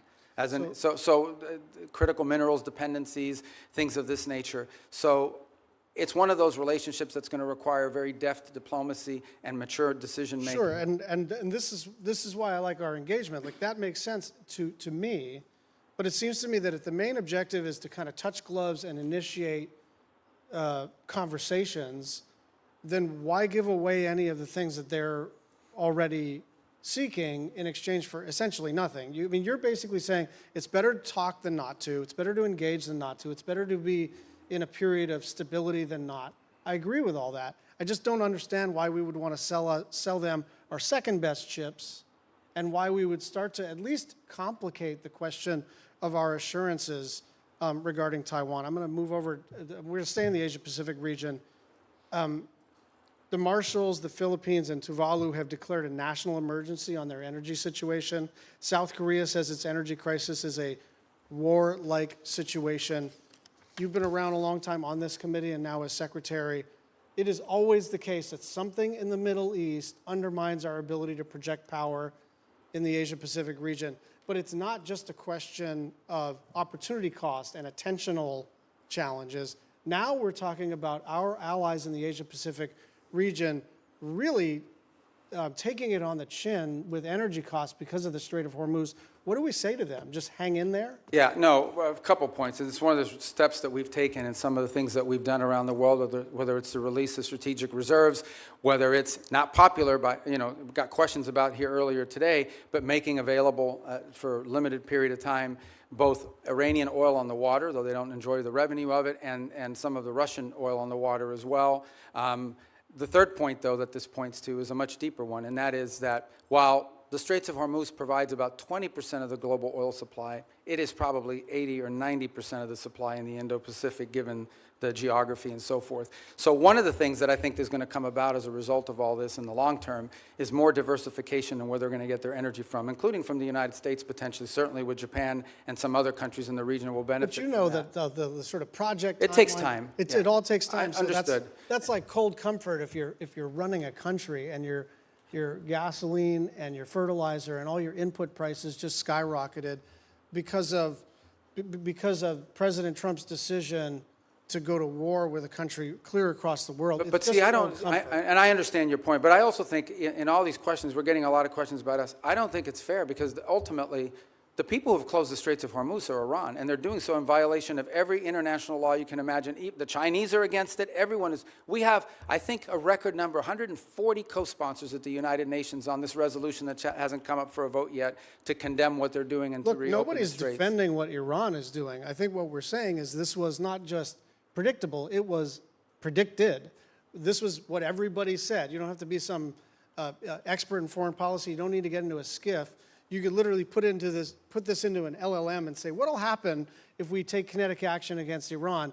And the first thing that would pop out is, well, they'll probably close the Strait of Hormuz. So it's really shocking to me the degree to which this administration expresses shock that the thing that everybody said was going to happen ended up happening. But here's the point I would make on that, in that the reverse of that is, so the alternative is to say, well, then we have to go ahead and let Iran develop a nuclear weapon or they'll close the Straits of Hormuz. I mean, at some point you have to take action on this situation, understanding there'll be a reaction to it, but it cannot be. Iran will always have the ability to threaten the Straits. You don't need much sophistication to, if you threaten commercial vessels and shooting them, they're going to stop moving. Dropping mines, by the way, it's not just Iran that can do it. The Houthis could do it in the Red Sea, and they're not nearly as large as Iran is. I think this is a more fundamental challenge, and that is, are we now forever limited doing it? Do we just have to let Iran go ahead and develop a nuclear weapon because of their threat to close the Straits of Hormuz? That's an untenable situation. Secretary Rubio, thank you. But I'll see him tomorrow, so don't worry. Yeah, okay, that's good. Tomorrow's approach. I know we're supposed to have a hard stop at 12:30, but no, we'll do it. Senator Cruz has been patient. I hope you'll give us only because it's him. One more bite of the apple. Thank you, Mr. Chairman. I will say, Mr. Secretary, since you left the Senate, I've been obliged to serve Cuban coffee in my meetings because you left me as the only Cuban American left behind. So come by if you want a cafecito. Let me start by saying that President Trump's decision to strike Iran was the most consequential decision of his second term as president. And I want to commend you, I want to commend the President and the entire administration on the extraordinary success we have seen. In less than 40 days, the United States has utterly and completely destroyed the military and nuclear infrastructure that the Iranian regime spent nearly 50 years building. Every day that passes increases American leverage. Iran is weaker, poorer, and more isolated than it's been in decades. The President has laid out 4 red lines for any resolution to this military conflict. Number 1, that there be zero enrichment by Iran. Number 2, that they hand over all of their enriched uranium. Number 3, that they stop funding terrorism worldwide. And number 4, that they open the Strait of Hormuz. I agree with all 4 of those red lines. Do you agree with those red lines, and how achievable do you believe they are in the coming weeks and months? Yeah, you stated the poor positions the President has taken accurately, and the entire administration is supportive of it because that's what we take our directives from the President, and personally during my time in the Senate, these would be consistent with my thinking. I would only reverse it in the following order. The Straits of Hormuz, it would have to come first because what they're doing there is unlawful and illegal to begin with. That has to open immediately. And that has to open immediately in exchange, not for anything else other than us lifting the blockade. We have a blockade on Iranian oil leaving. And the reason why we have a blockade on Iranian oil leaving is because they closed the straits. If they open the straits, and by open the straits, understand what we're saying. It's saying you're not going to threaten to shoot at commercial vessels of civilians and create, ecological disaster. That's what they're doing. It's unlawful, it's illegal, it's outrageous. Every country in the world condemns it. If they end that, we lift the blockade. Then we enter into the second phase, which is the nuclear question. On enrichment, they don't need to enrich. If what they want is a nuclear energy program, they can have one without enrichment. And it was somebody the other day, a few questions ago, I forgot who it was, said that what we're working on is similar to JCPOA. It is not. JCPOA would have expired this year. And it allowed them to keep all the enrichment equipment that they needed. And clearly that equipment could get them to 60 and 90% because they've done it to 60%. As a result of it. So it would have to deal with that question. And it would have to deal with the highly enriched uranium that they currently are in possession of. There's no reason to have, the only reason to have 60% enriched uranium is to turn it into 90% enriched uranium and put it into a weapon. So those remain, and on the sponsor of terrorism, absolutely. To the point where I would argue, for example, it's one of the interesting things that's happening, and I know Senator Shaheen has a great interest in Lebanon. It's one of the most ironic situations in the world. The Lebanese government and the Israeli government could do a peace deal tomorrow. Israel has no territorial claims in Lebanon. And Hezbollah is in particular, in fact, Hezbollah has called for the overthrow of the current Lebanese government. The impediment in Lebanon is the fact that Hezbollah has embedded itself into that country and is the reason for all the suffering that's happening there right now and all the suffering that's historically happened. Entirely funded, entirely controlled by Iran. There is no Hezbollah without Iran. There is no Hezbollah without Iran. I mean, there might be a political movement with ideology, but they don't have a bunch of rockets. They don't have a bunch of weapons without Iran. They are a complete, total proxy of Iran, and that's the kind of activity that needs to be. I want to come back to Hezbollah in a moment, just focusing for a second on Iran itself. For some time, I have urged the administration, I've urged Israel to arm the protesters in Iran. I don't think it is fair to expect the Iranian people to stand up, protesters to stand up with rocks against soldiers with machine guns. Are we arming the protesters, and should we be? Yeah, I'm not aware of any program to arm civilians in Iran to overthrow their government. I mean, there may be other countries doing it or other elements doing it, but certainly not the U.S. government. All right, let's go back to Hezbollah. So you spoke with the Lebanese president, Joseph Aoun, over the weekend. The State Department sent out an email to journalists shortly after your call in which the State Department, a spokesperson, said, quote, Iran wants to prolong the conflict in Lebanon so it can claim credit for saving the day. I have to admit that didn't strike me as accurate. I don't think Iran wants to keep the conflict going in Lebanon. I think they desperately want Israel to stop killing Hezbollah. Do you agree with that? Yeah, I think the point I was trying to make is that we are trying to view the Lebanon-Israeli talks as separate and distinct from Iran. And what Iran wants to do is mix it all together. Because Hezbollah is not legitimate. There's a government in Lebanon. That's who we're dealing with. And Hezbollah is not their equal in terms of who we're going to be dealing with or who needs to be in charge. So the point we're trying to make is that is what Iran is trying to stymie. They are trying to stymie any effort in which Israel and Lebanon can work together and prolong it so that if an arrangement is reached at some point in the future, they can claim credit for having forced it through leverage. And that's why you see, for example, Hezbollah agreed to a ceasefire about a week ago and then immediately violated within hours. You would agree every Hezbollah terrorist that the IDF kills makes America safer? Well, Hezbollah is a danger to the United States. There's no doubt about it. I think the question is, how do you do that? And how do you achieve the objective of demilitarizing and defanging Hezbollah while at the same time strengthening the legitimate government of Lebanon, and particularly the president and others? That's been the challenge there for a very long time. That remains the challenge now, of course.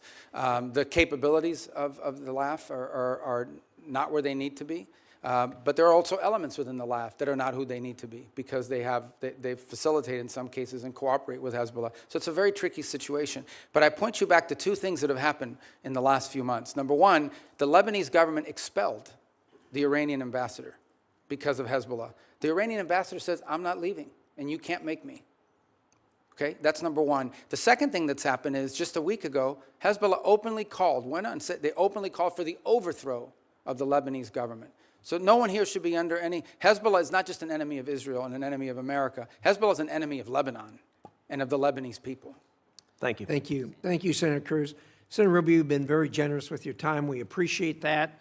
For the information of the members, the record will remain open until the close of business tomorrow, June 3rd. With that, the committee is adjourned.